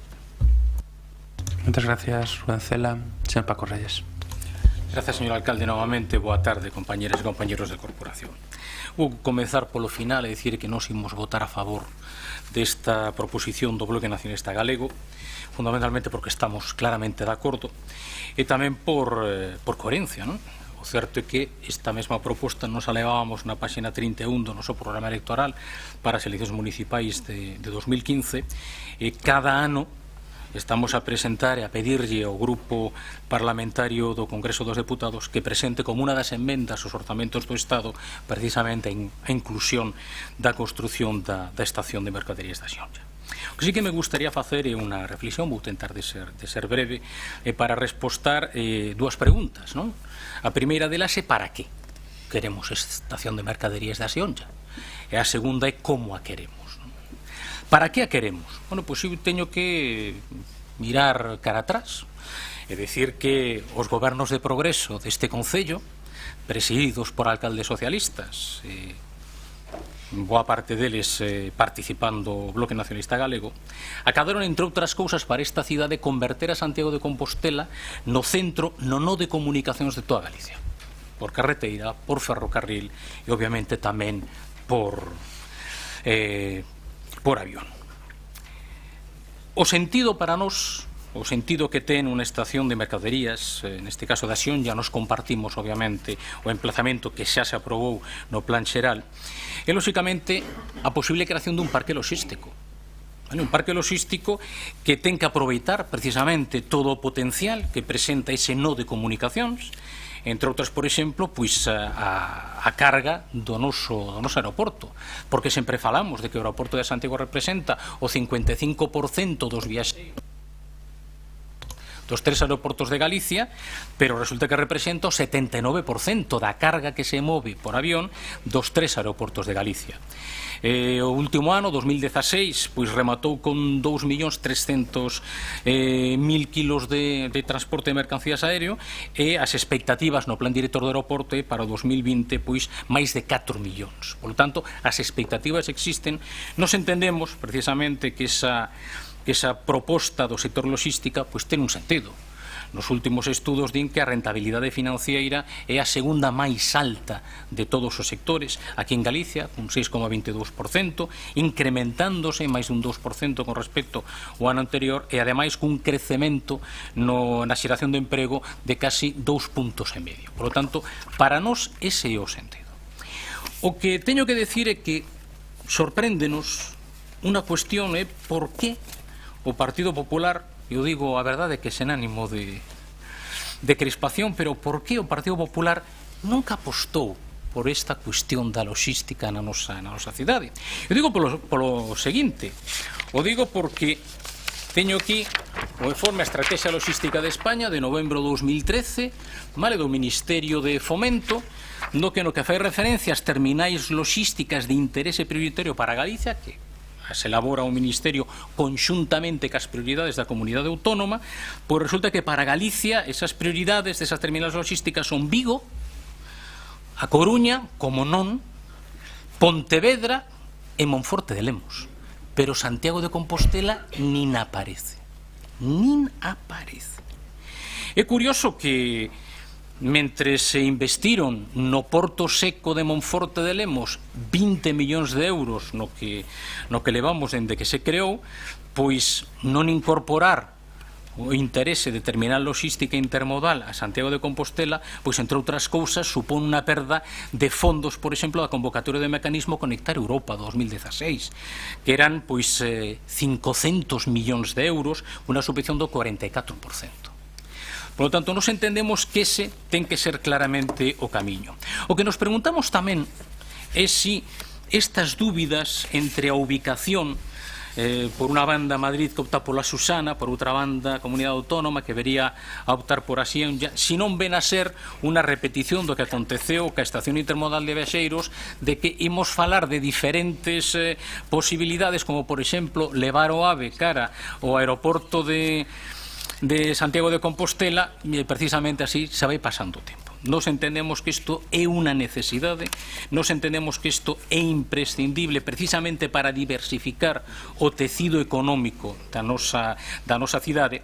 E por último, respostar ao como. Home, nos entendemos que o mínimo, eu non son enxeñeiro de ferrocarrís, como todo o mundo sabe, pero entendo que o mínimo, polo pouco que podemos revisar, home, que a playa de almacenamento sexa a lo menos igual que a de Monforte de Lemos, que son 750 metros, a máis grande de todas as estacións de mercaderías da nosa comunidade autónoma. O noso voto, insisto, vai ser a favor. Moitas gracias, Paco. Agustín Hernández, de súa quenda. Boas tardes, unha vez máis. A verdade é que nos, o adianto, imos apoiar esta iniciativa. A verdade é que eu, na miña vida política, administrativa, funcionarial e tamén persoal, son persoa de ideas concretas bueno, que son persistentes. E, polo tanto, vou a repetir algo que xa tive ocasión de decir neste pleno fai uns días. Por desgraza, creo que se non cambian as cousas teré que repetilo no futuro, e é que nos fixemos unha proposta leal, sinceira, mirando polo interese xeral da cidade ao respecto da necesaria e imprescindible consecución dun pacto polas infraestructuras no Concello de Santiago de Compostela. Un pacto polas infraestructuras que arrancara neste salón de plenos e se espallara pola cidade para acadar unha necesaria unanimidade social no tecido asociativo, no tecido empresarial, no tecido social da cidade. A verdade é que, bueno, visualizamos que eso non foi aprobado de forma unánime, é certo, pero pasando o tempo vemos que hai moitas peticións de que academos acordos ao respecto de infraestructuras que despois do debate pois visualizamos que hai unanimidade. O señor Reyes, non teño ninguna dúbida, pasará como pasaré eu, a señora Lois, o señor Noriega e os que estamos aquí, pero a necesidade de que Santiago teña unha estación intermodal non pasará, non? Polo tanto, é bon facer esa reflexión. O Concello e a Xunta teñen expresado a súa opinión e actuado en consecuencia. Tanto o Concello de Santiago como a Xunta de Galicia teñen establecido o seu criterio sobre esta infraestructura, posto de que de común acordo incorporaron no seu día, grazas á vontade dun alcalde dun bipartito e a un humilde conselleiro que daquela era conselleiro de Medio Ambiente, Territorio e Infraestructuras, que no Parque da Xionlla estivera prevista unha reserva viaria, unha reserva non viaria, unha reserva de terreo para facer esta estación intermodal. Bueno, lembro, o digo tamén porque é bon deixar constancia do que aconteceu en todo momento para volver a reivindicar ese pacto polas infraestructuras. O digo tamén polo señor Reyes. Home, no ano 2010, un ministro daquela, un tal José Blanco, non sei se era socialista, agora como o socialismo está como está, pois igual xa non é socialista, comunicou ao Concello, a ese alcalde do bipartito, supoño que o resto do goberno daquela, que era o BNG, estaría de acordo, porque agora está de acordo en que se fixera na Xionlla, o señor Bugallo tamén, e o señor conselleiro daquela tamén manifestou a súa opinión respecto de que o sitio era a Xionlla e non era a Susana, pero foi o señor Blanco quen comunicou a este Concello que pois non era o sitio axeitado. E mire, señor Reyes, probablemente o señor Blanco suliñou aquilo porque hai un problema que temos que reflexionar ao respecto. Pedir, propoñer é fácil, dispoñer, decidir é máis complicado. E mire, o eixo atlántico de alta velocidade agora mesmo é de ancho ibérico, pero o eixo atlántico de alta velocidade será de ancho europeo cando estea implantada totalmente a alta velocidade, igual que a conexión Santiago-Ourense. E, por tanto, existe un problema ao respecto de como acceder co ancho ibérico a posible estación intermodal da Xionlla. Non é un problema menor, como diría o señor Cela, é un problema maior. Temos que prever unha vía adicional para mercadorías, posto que as mercadorías accederán ao resto da rede de interese xeral do Estado ferroviaria a través do ancho ibérico, de acordo coa planificación que existe neste país. Obviamente poderíamos cambiar a modificación, obviamente é un debate técnico interesantísimo saber como va a mudar ese ancho ibérico a ancho europeo cando este a alta velocidade, pero todo iso é unha cuestión que ten que analizar o Ministerio de Fomento. Por lo tanto, para todo iso, volvo a repetir e remato, é importante que academos ese pacto polas infraestructuras, non improvisar, o digo con humildade, non falar sin saber, ter memoria histórica, ter un recordo do que aconteceu e a partir diso, obviamente, loitar para o mellor para Santiago de Compostela. Nos creemos que o mellor para Santiago de Compostela é que a estación intermodal estea na Sionlle, por iso imos apoiar esta proposición, deixando constancia dos problemas técnicos que xera esa decisión. Moitas gracias e máis. Señor Duarte, a súa quenda. Bueno, pois empezo a miña intervención e vou ser breve anunciando o voto positivo, porque de feito é algo que xa expusemos sempre sobre a mesa cando se fala da reordenación do espazo da actual estación de ferrocarril. A nosa demanda, que creo que non é a demanda do Grupo de Goberno, é unha demanda cidadán do Concello, xa está reflexada así no PSOM, de poder levar para o ámbito da Sionlla esa estación de mercadorías. Por lo tanto, nós estamos a favor, seguiremos insistindo nas nosas conversas con Adif sobre eso.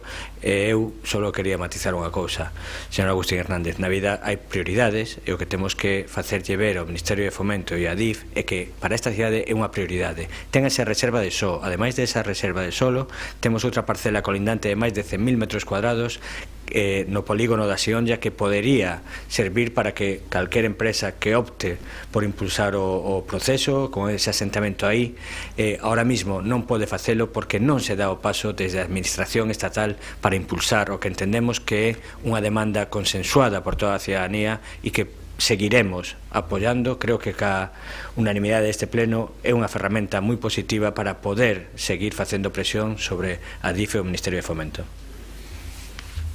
Gracias. Rubén, algo que engadir? Nada. Si non hai petición de segunda quenda, sí, Paco.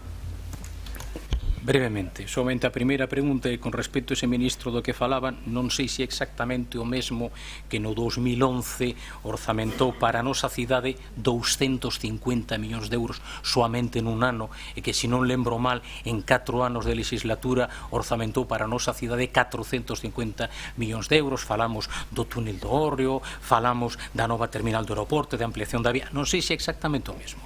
É simplemente unha aclaración. Con respecto ao tema, eu lembro perfectamente aquel debate, aquela proposición do Partido Popular con respecto a un acordo e un consenso sobre infraestructura. Xa dixen naquel pleno, eu volvín a repetir con posterioridade, e hoxe volvo a dicilo, que eu entendo que o Partido Popular naquela proposta cometeu un erro. É dicir, o que non se pode plantexar unha búsqueda de consenso partindo de pero aceptas exactamente estes proxectos como eu vos deixo e a partir de aquí consenso para leválos adiante.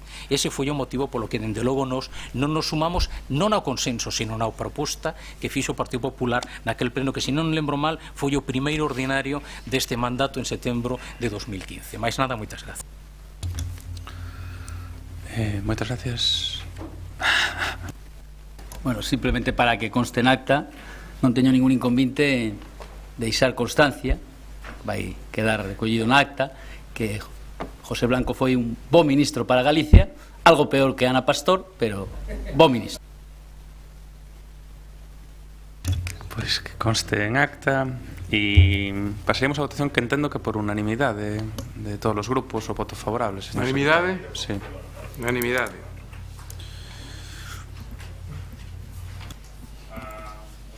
O octavo punto da orde do día, unha proposición do BNG relativa ao desenvolvemento dun proxecto de actuación en materia de sinalética no Concello. Se fan defensa.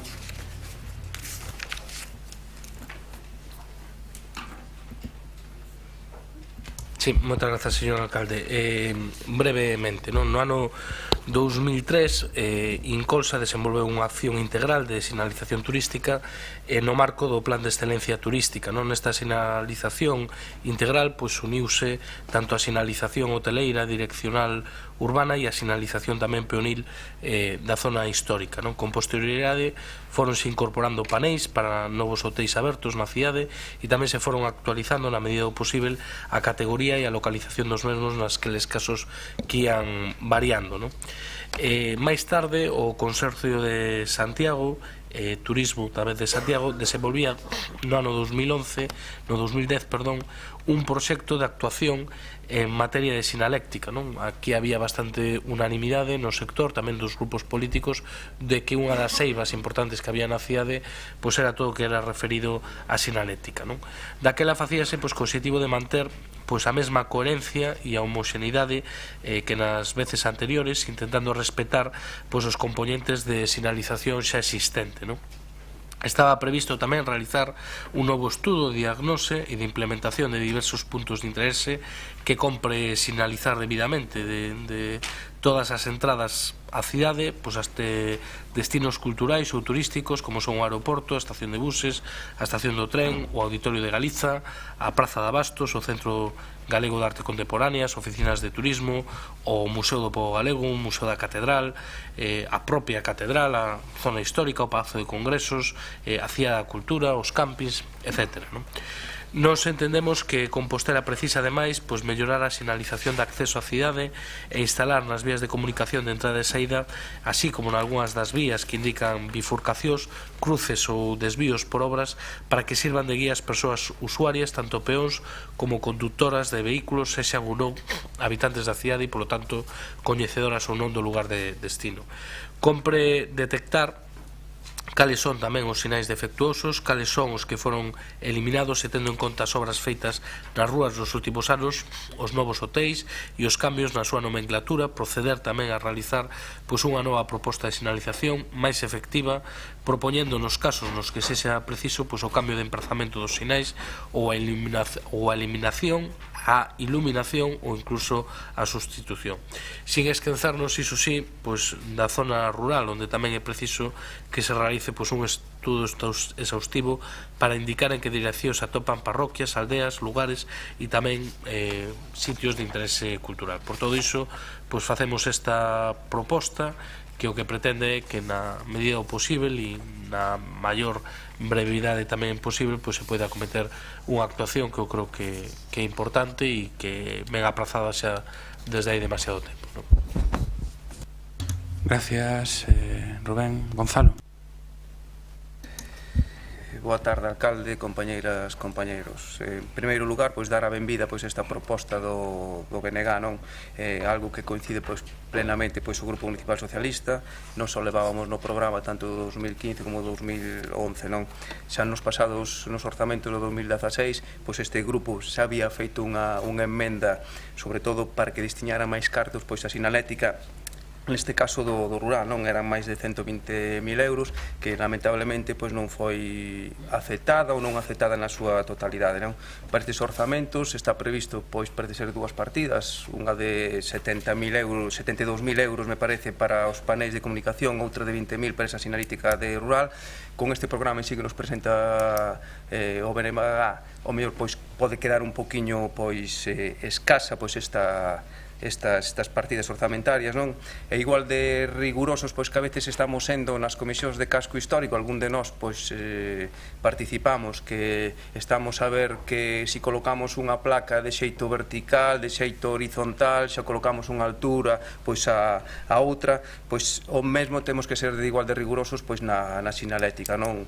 Como dicía Rubén, pois esa homoxeneidade pois témola que conquerir, vemos sinais de todos os cores, de color dourado, de de color negro, de color de plata, e obviamente pois non deixa de ser ese mobiliario urbano que vai estar pois na nosa cidade, que vai perdurar para tempo, e tampouco pois nos debemos esquecer dese mantemento desa sinalética pois respecto pois a esa suciedade, a eses grafitis que teñen moitas sinais, a moitas pegatinas pois que están en elas e que realmente pois nos están a dar pois moi mala imaxe, tanto para os que residimos aquí en Santiago pois para todos os visitantes. Obviamente, pois, coincidir plenamente, como decía antes, e o noso voto pois vai a ser favorable pois a esta proposta. Moitas gracias. María Antón. Sí, grazas, alcalde, boas tardes a todas e a todos. Pois nós tamén concordamos co Bloque Nacionalista Galego na necesidade de desenvolver un proxecto de actuación en materia de sinalética no Concello, porén queremos precisar algunha cuestión sobre o texto que se presenta. O texto do BNG, segundo nos o leemos, pois a proposta de resolución fala de realizar un programa de sinalización viaria urbana e rural para mellorar a mobilidade e semella que trata dunha sinalización direccional ou estática de lugares, baila na exposición de motivos, fala tamén de sinalización de recursos. Entón, nos entendemos que está un pouco misturado, pero que realmente o que pretende, pois, é, ou nos quesemos entenderlo así, un mesmo fin, que é reordenar a sinalización no noso concello, tanto direccional como estática, o tempo que realizar unha sinalización dos principais recursos non só vinculados ao turismo, como pode ser os alojamentos, os equipamentos culturais, os recursos do patrimonio histórico-artístico, etc., senón tamén aqueles que se refiren, pois, a equipamentos deportivos, servicios asistenciais, como os hospitais, universitarios, etc. É un traballo ímprobo, sen dúbida, pero entendemos que é necesario, sobre todo porque evitaría que en cada pleno tivésemos que vir cada un de nós como un rogo sobre este tema. Por exemplo, os mesmos que xa fixemos nós neste sentido, no mes de xuño de 2016 falábamos de sinalización das paradas de autobús para a información viaria e o tránsito en todo o termo municipal. Tamén en xullo de 2016 falábamos da sinalización viaria para o acceso ás áreas fluviais de Chaián e Barciela, a reparación dunha sinal de información turística en Fonseca, un cambio de sinal de identificación da oficina do peregrino, e podería seguir coas que presentaron os outros grupos. Evidentemente, aquí tamén concordamos co que acaba de comentar o señor Muiños.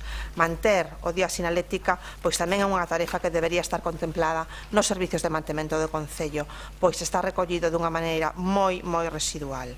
Mesmo pode darse o caso que estemos duplicando este servicio ou acometendo desde instancias non aceitadas. Por exemplo, Incolsa paga máis de 1.000 euros ao mes por mantemento de sinais turísticas, para quitar pegatinas, para quitar grafitis, etc. Por certo, un contrato que non está en licitación pública. Se observamos o noso paso por calquera sitio, vemos sinais, como decía o señor Muñoz, pois sucias, moi sucias. Só falta ir á Rúa San Caetano e ver a situación na que se atopan. Outro aspecto, que hai sinais en mal estado. Ás veces só o poste que sostiña a praca, ou a praca está rota ou borrada, a lenda, etc. Mesmo hai postes que non teñen sentido, como que está diante do Museo das Peregrinacións referido á Praza de Praterías, cando hai unha praca na parede que indica pois onde estamos. O poste único que aporta é unha interrupción da visión do edificio do museo. Ou a sinal que está aquí, a carón deste Pazo de Raxoi, a sinal que indica que é a Casa do Concello, cuxa única función é servir de aparcadoiro de bicicletas. É curioso, non? Coido que hai unha tarefa por desenvolver importante neste eido. Un ramo de sinais como os que podemos atopar na Plaza do Cruceiro de San Pedro. Hai máis sinais que a praza, dentro de pouco xa non haberá plaza porque estará tapada polas sinais. Dentro do noso punto de vista, tan malo é a falta de sinalización como o exceso dela, e ás veces é máis importante quitar que poñer. Por eso, estando de acordo con esta proposición do Bloque Nacionalista Galego, propoñemos que efectivamente se faga un estudo do que non supoña empezar de novo, porque xa investimos moitos recursos públicos nesta tarefa. Como ben decía, pois tamén o señor Cela na súa exposición, hai feitos estudios por Incolsa, por lo consorcio, actuacións por Incolsa, por lo consorcio, etc. De aí que teñamos tamén moitas veces unha jungla de sinais na nosa cidade. Aproveitemos o que existe, poñendo sentido común, revisando os plans existentes, realizando un balance de necesidades, graduando e priorizando unha sinalética necesaria e marcando un cronograma de acción e asignando os recursos necesarios para acometelo. Supoño que se o Bloque Nacionalista Galego traeos esta proposición é porque non está contemplada nos orzamentos do 2017 e non deixa de ser curioso porque todos sabemos que a sinalización é unha tarefa moi costosa e xa teria poder sido unha das súas demandas para apoiar os presupostos do 2017, pero en fin, en calquera caso, como decía ao principio, o noso voto vai a ser favorable porque creemos que é necesario un novo impulso á sinalización na cidade. Nada máis, moitas grazas. Moitas gracias, María Antón. Señor Sanduro. Ben, falando de sinalética, pois vou tocar os 3 puntos que tocaron todos vos. Bueno, boas tardes, en primeiro lugar, perdón por non saudar. Ao respecto da sinalización turística, sinalética turística, como xa saben, porque así se presentou na primeira xuntanza do Consello Sectorial de Turismo, Turismo en Santiago está traballando na elaboración do Camiño 2021, que é o plan de acción integral para preparar a cidade cara ao próximo Ano Santo. E dentro das liñas básicas dese plan, e incluxe a sinalética turística da cidade. Polo tanto, o noso obxectivo nese plan é deseñar e levar adiante nos próximos anos unha mellora completa da sinalética turística en colaboración con outras administracións e mesmo co sector privado para preparar a cidade cara a ese 2021 cun custo inicial previsto de 200.000 euros. Tamén a nivel rural temos agora mesmo 142.000 euros en proceso de licitación para a toponimia do rural e outros 72.000 para paneis informativos no mesmo rural que veñen da man dos orzamentos participativos. E, finalmente, no referido a sinalética propiamente de tráfico, como supoño que poden observar calquera de vostedes se van polas ruas de cidade, estáse facendo un esforzo moi importante co contrato de mantemento e renovación da sinalética horizontal e vertical de máis de €500.000 anuais con todo tipo de sinalética asignada no tráfico. Só por indicar nunha das últimas actuacións interviúnse en máis de 421 pasos de peóns para mellorar esa sinalética e, en definitiva, creo que están as bases postas para iniciar esa renovación que, por suposto, é necesaria, pero tamén era necesaria no 2015 e no 2014 e aí estaba, e procuraremos cumplir, así que votaremos a favor da moción porque é un traballo que estamos desenvolvendo. Grazas. Moitas gracias, Sanduro. Rubén. Sí, moitas grazas, alcalde. Brevemente, primeiro aclarar unha cuestión, non?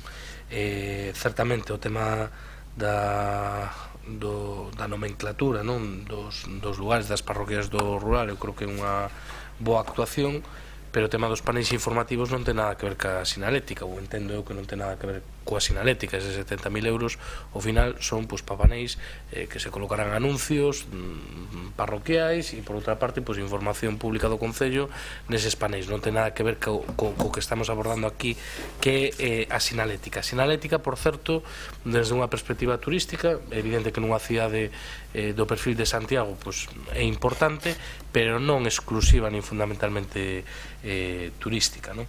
A ver, eu o que creo é que é un problema obxectivo, non? Que se calquera de nós, se se pon no mes de agosto na Praza de Cervantes 2 horas seguido, será imposible que non lle pregunten varias persoas por onde se vai a catedral, non? Bueno, eu creo que hai un problema, non? E se no mes de agosto nos pomos 2 ou 3 horas no Obradoiro, será imposible que alguén non che pregunte onde hai uns baños públicos, non? Pois hai un problema, non?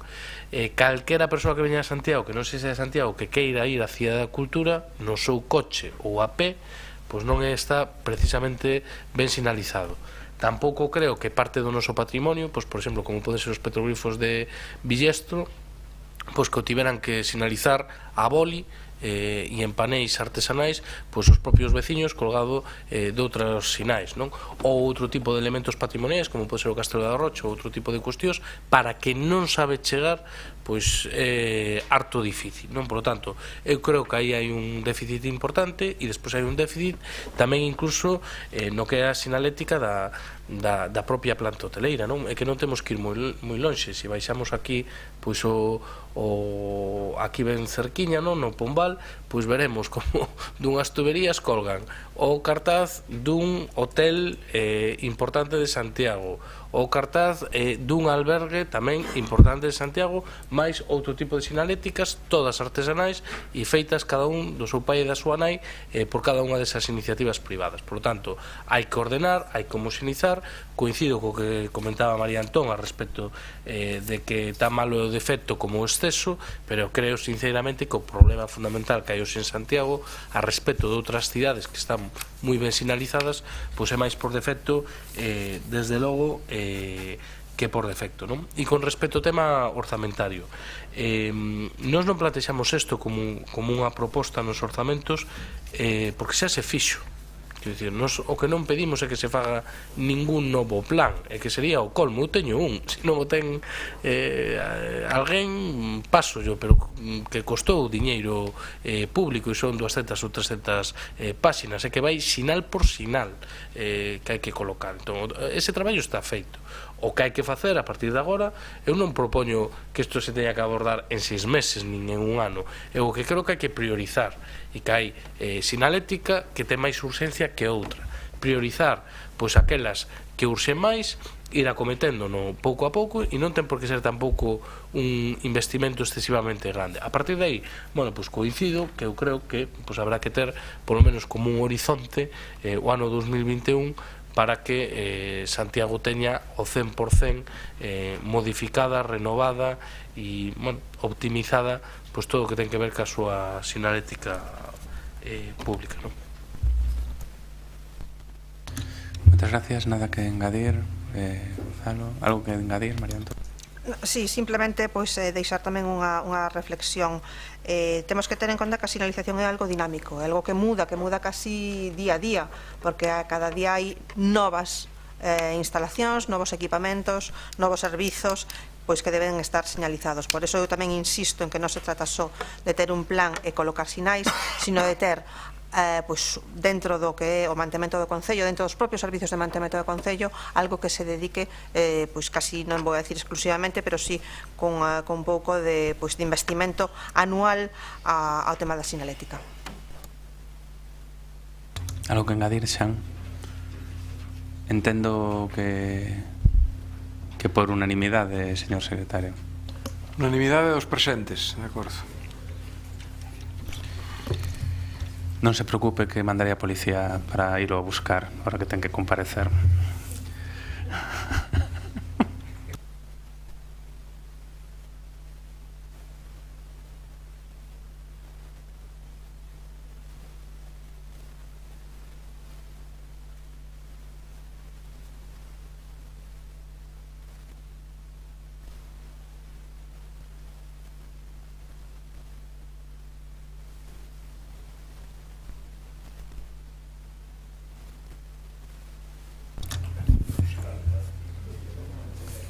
Dime. Porque Javier facía unha parada. Pensei que íbamos a parar. No. Sigue prevista, non? Sí. Non.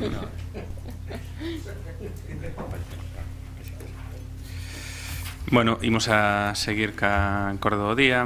O punto número 9 é a dación de contas das resolucións da Alcaldía e das Concellerías delegadas e acordos da Xunta de Goberno local que, como sempre, están a disposición das mulleres e dos homes desta corporación. E o punto 10, antes de entrar en rogos e preguntas, a comparecencia que foi aceptada no anterior pleno do Concelleiro de Espazos Cidadáns, Dereito a Vivenda e Mobilidade, Jorge Duarte, acordada na sesión plenaria ordinaria do día 16 de febreiro de 2017. Si fan defensa a petición da comparecencia, señor Brunete. Gracias, señor alcalde. Si me excedo 2 minutitos, señor alcalde, me los descuenta del turno. De acuerdo, señor. Señor Duarte, primer concelleiro de licencias deste mandato, señor Duro, segundo concelleiro de licencias, compañeiras e compañeiros. Bueno, como resulta público e notorio, el Gobierno de Compostela Berta paralizó el proceso de recuperación urbanística promovido por el Gobierno del Partido Popular y que pasaba, naturalmente, por la demolición de la Casa da Xuventude. Tal iniciativa de demolición suponía una mejor integración urbana y la eliminación de un caso flagrante de feísmo y hasta de desigualdad urbanística, puesto que a ningún particular se le permitiría semejante afrenta para el paisaje urbano del casco histórico. La decisión de mantener el edificio no responde a un criterio serio, sino solo a una intención de dar la nota. La decisión de mantener el edificio no parece que atienda a criterios de democracia representativa, atendidas las posturas iniciales de los grupos municipales, y desde luego no atiende a un criterio de democracia directa si se tiene en cuenta que se impidió que el derribo del edificio se sometiese a votación en el marco de los denominados orzamentos participativos.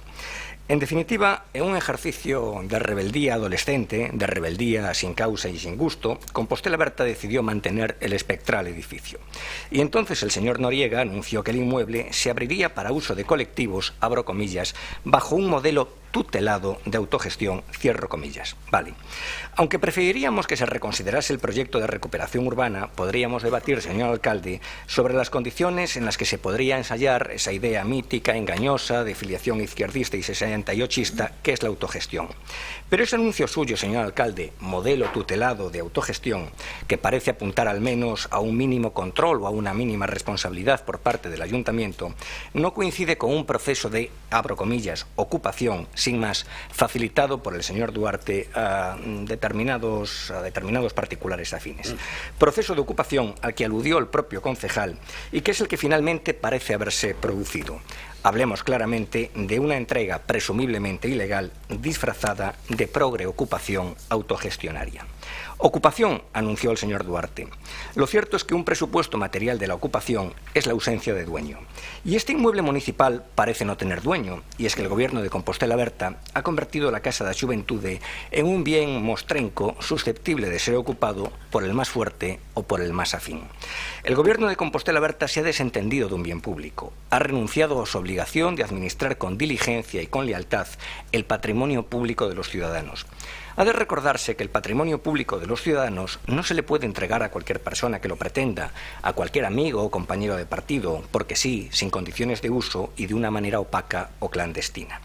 Conviene, pues, aclarar la situación patrimonial y las condiciones de uso de semejante bien público. No cuestionamos, en principio, las actividades que se puedan estar realizando a cargo de asociaciones o de particulares y nos reservamos nuestro juicio sobre las actividades sufragadas con fondos públicos. Ahora, lo prioritario es conocer quién controla el edificio y en qué términos. Lo cierto es que no hemos visto ningún expediente que formalice o que refleje o que explique y justifique los términos de la utilización y del control de semejante edificio, no sabemos por quién. ¿Existe un procedimiento? ¿Existe un expediente en el que se soporte y en el que se justifique la entrega de un inmueble público a manos privadas? El trabajo de una administración, señor Duarte, salvo excepciones, las órdenes de la policía, la instalación de unas señales, etcétera, etcétera, se tiene que realizar a través de un procedimiento y formalizar en un expediente. ¿Por qué? Porque el procedimiento y el expediente son la garantía de que la voluntad de la Administración es una voluntad racional, legal y transparente. No basta una ocurrencia expresada en un hágase. Eso es arbitrariedad y opacidad. La verdad es que no hemos visto ningún expediente, pero no hay que perder toda esperanza. No hemos visto de momento ningún expediente, entendido el expediente pues como una carpeta comprensiva de folios razonados y rubricados por técnicos municipales o por concejales. Pero no hay que descartar que en un ejercicio de innovadora administración contracultural el señor Duarte haya apostado por la servilleta de papel como alternativo soporte documental. A lo mejor el señor Duarte nos muestra hoy pues una servilleta de papel en la que se refleje la supuesta formalización administrativa de las condiciones de uso de la Casa da Xuventude. En fin, esta comparecencia viene precedida por reiteradas peticiones de información que el Gobierno se ha negado a dar. Hay preguntas sin contestar desde hace meses, lo cual es todo un indicio de que el Gobierno de Compostela Berta no está actuando ajustándose a la ley. Hay preguntas sin contestar, digo, desde hace meses. Y cabe preguntarle a usted, señor Duarte, si es que usted solamente responde a las preguntas que le formulen en un juzgado de instrucción. Nosotros hoy le haremos 5 preguntas, 6 si me permite una pregunta previa. Y una vez que las conteste, siguiendo por favor, y le pido que sea ordenado la numeración, una vez que las conteste, puede usted desbarrar sobre lo que quiera, puede usted desbarrar sobre la autogestión, sobre la contracultura, sobre el flower power, sobre el ácido lisérgico, y puede incluso usted volver, no sé dónde lo conservo por aquí, a encasquetarse su peluca verde y a aplicarse un maquillaje de polvos de arroz, y si le hace ilusión, pues yo lo trato como Lord Duarte o como Monsieur Duarte. Pero antes de desbarrar sobre la contracultura y sobre el flower power, yo le agradecería que contestara una a una a las 5 preguntas sobre la situación patrimonial del edificio. Con carácter previo le hago una. ¿Existe expediente? ¿Y qué documentos contienen ese posible expediente, si es que existe? Y a partir de ahí le hago las 5 preguntas. La primera, ¿a quién le fueron entregadas las llaves de la Casa da Xuventude y qué personas físicas o jurídicas disponen hoy de las llaves de este inmueble? A la segunda, en caso de no ser personal municipal, ¿en virtud de qué título habilitante se le hizo entrega de las llaves y se autorizó o cedió el uso del inmueble? La tercera, ¿cómo se explica la existencia de un dominio privado en Internet referido a la Casa da Xuventude? La cuarta, ¿están regularizados los servicios básicos del inmueble y quién está a pagar los gastos corrientes? Y la quinta, ¿se reservó el Concello alguna potestad en orden a garantizar el acceso de los ciudadanos a ese inmueble en términos de igualdad, de libertad, de seguridad o de salubridad? O dicho de otra manera, ¿qué grado de responsabilidad o qué grado de respuesta mantiene el Concello respecto al uso de ese inmueble? Esperamos su respuesta nítida, aunque nos tememos una contestación oscura. Nada más.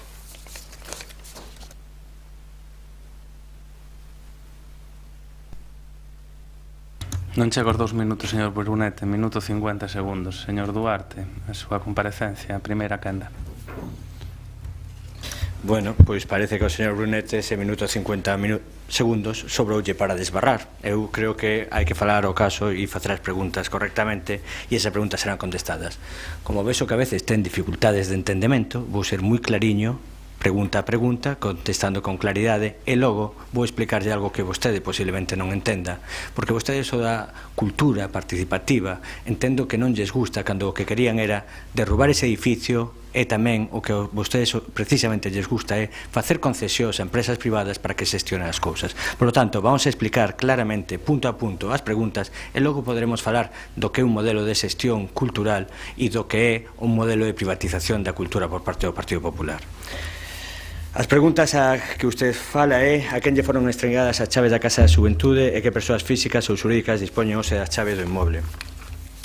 No ese momento, as chaves da Casa da Xuventude, tal e como usted puido observar no expediente, foron entregadas a unha técnica do Departamento de Cultura que ya se entregou ao responsable do programa Comuns Instituíntes que se fixo cargo da tutela, como decía o alcalde, dese proceso de xestión participativa durante o primeiro tramo que foi desde o mes de maio ata o finais de outubro, a través dun concurso con unha persoa que era un referente, é un referente a nivel estatal, sendo encargado de Tabacalera, edificio referente. Xa sei que vostedes non entenden dese tipo de cultura, pero sí, é un referente de cultura e de autoxestión, que foi David Fernández, responsable de proxectos anteriores como Media Lab ou Tabacalera en Madrid. Esa persoa do Departamento de Cultura era a responsable das chaves, así consta no expediente. Despois dese proceso, tal e como dixo o alcalde, tutelado, no cal había un proceso de mediación, no mes de outubro eu tamén anunciara en roda de prensa que despois deste proceso posiblemente a casa pechara para facer obras. Debido á petición dos colectivos que estaban facendo actividades dentro da casa, ese proceso seguiu. Colectivos como ese das persoas maiores que van a bailar os domingos, colectivos como grupos de teatro de diferentes grupos de teatro, grupos como o grupo feminista, algúns partidos políticos que tamén se reuniron aí ao marxen de Compostela Aberta, como puido ser o BNG, ou Ciudadanos ou outros partidos que ali fixeron algún evento. Bueno, pois seguiu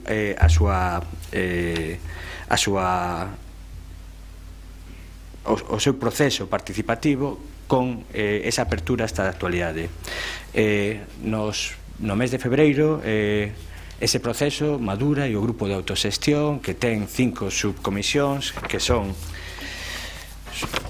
a subcomisión de autoxestión, de artes escénicas, Matadoiro TV, programación e comunicación, asume a xestión da casa, xestión participativa, e os nomes das persoas de cada un desos grupos podería decilos, vou decir solo iniciales: escénicas, Sabela, teléfono DNI, Matadoiro TV faise cargo Luís, por parte do grupo de autoxestión Sol, bueno, perdón, porque estamos grabando, igual debería de ahorrar datos, Sol, do grupo de autoxestión Isabel. Bueno, están esas persoas cos seus DNI e os seus teléfonos están documentadas, por lo tanto, bueno, podo contestar quen están e é ese grupo de xestión participativa o que teñen as chaves. Por lo tanto, pregunta número 1 contestada. Pregunta número 2. En caso de non ser persoal municipal, en virtude de que título habilitante se fixo entrega das chaves e se autorizou ou cedeu o uso do inmoble. Bueno, eu voulle explicar, eu sei que ao seu lado, ao seu carón, ten aí unha persoa que tuvo experiencia municipal e que sabe que é unha práctica totalmente habitual nos centros socioculturais deste concello a cesión dos espazos, a cesión de chaves a través dun modelo que é de préstamo de chaves, que nos centros socioculturais do rural é unha práctica totalmente habitual a cesión desos espazos. Por lo tanto, ese modelo de autoxestión que para ustedes é tan innovador no rural, nos centros socioculturais, xa funciona. Se autoorganiza a xente, collen as chaves, abren e pechan e se fan responsables. Por lo tanto, en caso de non ser persoal municipal, como este caso, xa lle explico cal é o modelo. Cesión de chaves a través de autorización. Como se explica a existencia? Pregunta 3, por si non entende. Como se explica a existencia de internet do dominio www.matadoirocompostela.com? Bueno, dentro do programa Comuns Instituíntes, que se desenvolveu entre o mes de abril ata outubro se impuso unha plataforma, un dominio informático que é este Matadoiro Compostela. Decidiuse abrir unha página de Facebook e decidiuse ter estas ferramentas informáticas. Estas ferramentas seguiron na actualidade, era parte daquel programa, polo tanto, a persoa responsable daquel programa foi quen creou este dominio, quen creou a página web, quen creou o espazo de Facebook, e ese espazo que está creado con ese programa continuouse utilizando. Por lo tanto, ahora mismo o que sí podo decir é que estamos tramitando desde o Concello para integrar que a página Matadoiro Compostela este dentro do dominio matadeirocompostela@santiagodecompostela.gal, o sea, incluílo dentro do que sería a normalidade, pero sí, é moi fácil decir que o creou o responsable do programa Matadoiro Compostela, que ten nome e apelidos que xa dixen antes. Están regularizados os servicios básicos do inmoble e quen está a aboar os gastos correntes? Con respecto a esta pregunta, están auga, luz, servicios telefónicos, wifi, están regularizados. En actualidade hai un servizo que estamos estudando cal sería a forma de prestalo máis aceitada, porque entendemos que é unha oportunidade para abrir o campo da limpeza a novas empresas cunha reserva de emprego, empresas colaborativas, empresas para cubrir distintas atención de promoción para persoas con dificultades. Por lo tanto, queremos aí tamén facer un novo modelo e así como o resto dos servicios están cubertos, neste modelo en concreto, en vez de integralo dentro dun contrato normal, queremos facer un contrato específico para a limpeza. Hai xestións e na actualidade non podemos avanzar porque está previsto cal será a forma do concurso e cal será a empresa que o vaya a facer. Pon si reservouse o Concello algunha potestade en orde a garantir o acceso ao conxunto dos cidadáns. Ben, ningún cidadán desde, diría, o mes de xullo, no cal se deixaron claras as normas de todo o mundo pode acceder, bueno, pois non houbo ninguna negativa. Anteriormente a esa, non me mires Rubén, que anteriormente a esa houbo un malentendido, o BNG no momento dado solicitou, se entendía que igual non era oportuno grupos políticos, a partir de aí se dixo que sempre que foran encontros e actividades que non foran encontrar ninguén, pois podíase abrir a casa. Posteriormente a esa primeira negativa, o BNG, por exemplo, puido facer uso desas instalacións polo menos nun par de ocasións. En que consiste o modelo tutelado de autoxestión a que se referiu o Concello? Bueno, como decía, naquela primeira tempo, ese modelo tutelado, había un grupo ou unha persoa que se encargaba da mediación e dinamización. Eso era a tutela. Na actualidade hai unha aposta porque sea unha xestión participativa na que non hai unha mediación institucional, alguén que cobre o Concello para facer esa mediación, ou unha empresa a que se lle encarga ou que ten un concurso público para facer esa mediación. E a última pregunta, que grau de responsabilidade mantén o Concello sobre as actividades que ali se desenvolven? Bueno, pois eu quero volver a decilo moi clariño. É un espazo para que a xente poda organizar todas aquelas actividades que queira facer. Un espazo totalmente aberto á participación da cidadanía e de todos os colectivos.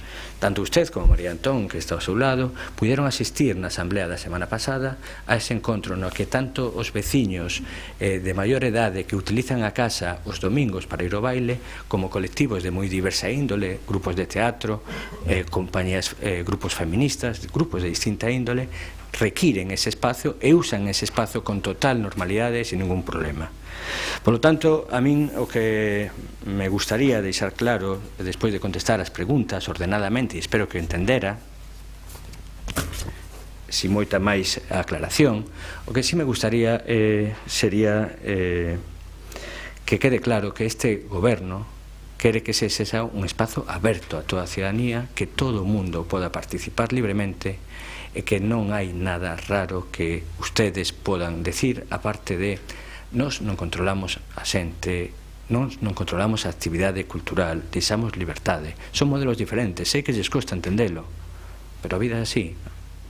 Hai modelos diferentes e a liberdade individual, a liberdade dos colectivos para facer as cousas, para facer as súas actividades, para nós é prioritaria e neste caso a Casa do Matadoiro está funcionando baixo esa premisa: liberdade e autoorganización e unha xestión participativa.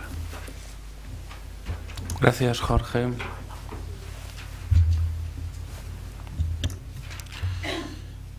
Rubén Cela. Sí, moitas grazas, señor alcalde. Vou intentar resumir porque tinha pensado comentar bastantes cuestións, non? Pero, bueno, o primeiro que quero dicir é que nos o que lamentamos é que o primeiro que teñamos que facer referencia nesta comparecencia pois é a negación dun dos dereitos dos grupos da oposición, que é o acceso á información como un elemento imprescindível para cometer o noso traballo e tamén a nosa obriga de fiscalización da acción de goberno, non? O noso grupo solicitou no mes de decembro toda unha serie de información a respecto desta instalación e do que se estaba facendo a ela, non? A mí non me parece razonable que 3 meses despois pois sigamos tendo a calada por resposta. A mí me parece ben que compareza o concelleiro, que dé as explicacións que estime oportunas, pero tamén este concello ten uns mecanismos formais para que os grupos da oposición nos poidamos fornecer de información para facer o noso traballo. Eu creo que eso, pois desde logo, non entronca pois con ese concello con paredes de vidrio e con esa política e con esa retórica de transparencia e de defensa pois de outro modelo moi diferente de xestión. Segunda cuestión, nos hai bastantes cuestións que queríamos clarificar ou polo menos pôr en común, non? Hai algunhas cuestións sobre a finalidade, sobre os obxectivos culturais, sobre quen programa esa iniciativa, que servicio administrativo supervisa e que técnicos funcionarios están asignados ao mesmo, que tipo de orzamento precisa, que tipo de vinculación hai no que se está facendo ali co Departamento de Contratación ou o Departamento de Intervención, quen, cando e como se contratou. Dixo algo o concelleiro que creo que sería un lapsus, non? Porque por lo menos a mí non me consta, non? Falaba de que se contratara a través dun concurso. Dixéchelo, pero supoño que será un lapsus porque foi a dedo, pero bueno, desde logo ese concurso non existiu. En calquera caso, eu creo que todo eso debería estar negro sobre branco, non? Que criterios podemos usar nós para medir o éxito ou o fracaso desta iniciativa? Hai unha cuestión que a mí me sorprende moitísimo, teño que dicirlo, xa o dixen pública máis veces, non? Eu non cuestiono a valía profesional do señor David Fernández, a verdade é que non o coñezo personalmente e seguro que fixo un traballo extraordinario en Tabacalera en Madrid, non o coñezo tampouco, pero seguro que é boísimo.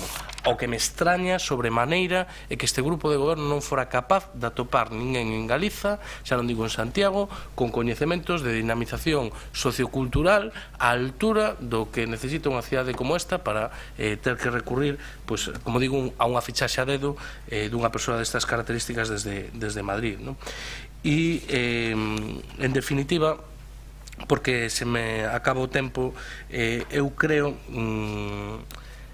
que a idea pode ser boa, pero creo que non se está a materializar correctamente, non? Que se fixo sin os estudios técnicos mínimos imprescindíveis. Eu creo que a participación incluso dos propios profesionais da xestión cultural pois eu creo que é moi deficiente desde o noso punto de vista, polas razóns que dixen, con certa opacidade. E despois, a respecto do modelo de autoxestión, é que escoitando o concelleiro parece que se descubriu agora a pólvora.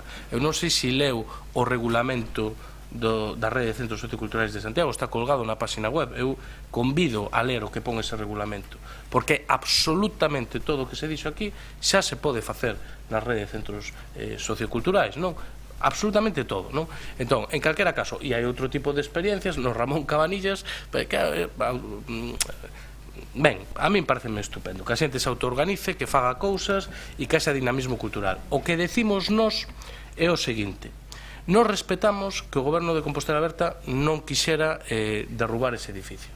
Respetámolo, eu creo que eso sin trampa nin cartón, presentaron as eleccións e esa era unha das bases do seu programa e o están a cumplir, nada que decir. O que sí que decimos nós é dúas cuestións: si non se tira, primeiro que se arranxe, porque hai partes desa dependencia que dan pena, Segundo lugar, a parte de arranxalo físicamente, pois que teña un modelo de xestión aceptable para unha administración pública.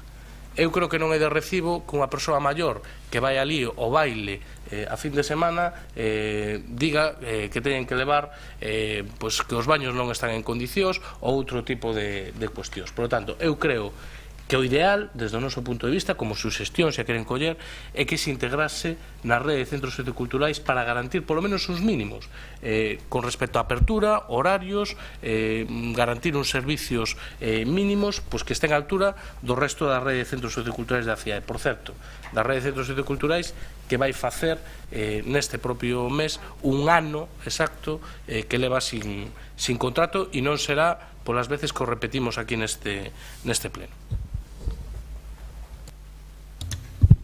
Gracias, Rubén. Paco. Grazas, señor alcalde. Coa decisión de non derrubar a Casa da Xuventude, establecíase en paralelo para o propietario de infraestructura, o Concello, a responsabilidade de planificar un uso e destino do citado inmoble. A partir dese momento, puxeronse en riba da mesa varias propostas por parte de diferentes axentes sociais. Que se un centro sociocultural para o centro histórico, que se unha nova localización para a Escola Municipal de Música, que se unha casa de cultura, que se un local para asociacións de veciños, asociacións culturais, etcétera.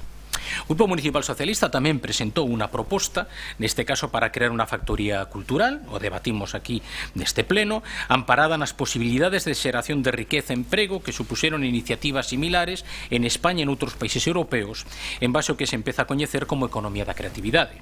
A proposta contida no noso programa electoral para as municipais de 2015 contemplaba un modelo de xestión directa por parte da Concellería de Cultura do Concello, convertendo a Casa da Xuventude nun viveiro de empresas creativas. A opción elexida polo grupo de goberno foi o desenvolvemento do que parece un proxecto de autoxestión. Existen varios exemplos de que un proxecto así pode ser exitoso. Por exemplo, o espazo creativo independente na pérgola dos Xardíns Duque de Rivas en Córdoba, cunha fórmula xurídica de concesión a través dun concurso público, por tanto, aprobando uns pregos de condicións, ou Can Batlló, por exemplo, no barrio de Sants en Barcelona, que a través dun convenio de cesión asinado polo Concello estableceu un uso temporal dese espazo cunas condicións determinadas, tendo en conta que se trataba dun equipamento público. O Concello era quen paga os gastos correspondentes de luz e de auga, así como os gastos de obras de rehabilitación. Os gastos asociados ao funcionamento ordinario do bloque son asumidos por Can Batlló. Esta plataforma non acepta ningún tipo de subvención pública por parte do Concello, senón que opta por un sistema de autofinanciación. Outro exemplo sería o centro social de Mebart, pido perdón polo meu nulo coñecemento do holandés, que está situado nun barrio de Ámsterdam, no que un grupo de veciños do barrio se organizou baixo unha fórmula de fundación para solicitar ao Concello a xestión do centro. O centro recibe unha subvención anual por parte do Concello en calidade de subsidio para garantir as actividades para os grupos de prioridade do centro, os grupos vulnerables socialmente, correndo todos os gastos de mantemento corrente por conta da fundación, cuyos ingresos surden da xestión do espazo cos diferentes grupos que utilicen. En definitiva, todos os proxectos de autoxestión teñen un procedimento xurídico que os regula e os apoia. Pero que está a suceder coa Casa da Xuventude de Santiago? Existe un amplo e notorio descoñecemento sobre o proxecto que se está a levar a cabo. Ata tal punto hai falta de información e transparencia que a última actualización da páxina web do Matadoiro é do 19 de setembro de 2016. O Grupo Municipal Socialista espera que ao longo da súa comparecencia o concelleiro de Espazos Cidadáns conteste as seguintes preguntas. Quen é o responsable político que coordinou o chamado proxecto experimental que estableceu a xestión e programación das actividades realizadas na Casa da Xuventude ata o día de hoxe? Quen é o responsable técnico municipal que inspecciona as actividades que ali se fixeron ou se están a facer? Que custe asumiu o Concello ata hoxe desde a posta en marcha da iniciativa Matadoiro Compostela? Cales son as conclusións, se as hai, e avaliacións da experiencia piloto? Onde está e quen ten ese expediente? Quen informou a contratación do coordinador do proxecto e o modelo de proceso de selección? Que mesa de contratación ou tribunal seleccionou a este adxudicatario? O digo porque aquí aparece claramente na páxina web do Matadoiro que di para a súa execución ofréceselle a David Rodríguez, a creación e coordinación deste proceso para o que el, a súa vez, convida a 4 dos participantes do taller. Quen decidiu, como o decidiu, por que esta persoa e non outra. Cal é a listaxe de persoas seleccionadas e contratadas para exercer as funcións de mediadores do proxecto? Como se seleccionaron? Quen os seleccionou? En resumo, que tipo de relación contractual teñen co Concello de Santiago? Quen asume os gastos de mantemento, limpeza, auga, luz, internet da Casa da Xuventude? Por certo, en que situación se atopa o concurso arquitectónico para a mellora e adaptación das instalacións da Casa da Xuventude? Todo o expediente debería estar accesible para a súa consulta polos grupos municipais. Non sabemos a razón que ten o Goberno de Compostela Aberta para non transparentalo. Os seus silencios, xunto coa información colgada na web do Matadoiro Compostela, lévanos a pensar mal sobre a utilización que Compostela Aberta pode estar dando en infraestructura pública pagada por toda a cidadanía compostela. Moitas grazas. Moitas gracias, Paco, señor Bonete. Gracias, alcalde. Muy breve, muy rápidamente.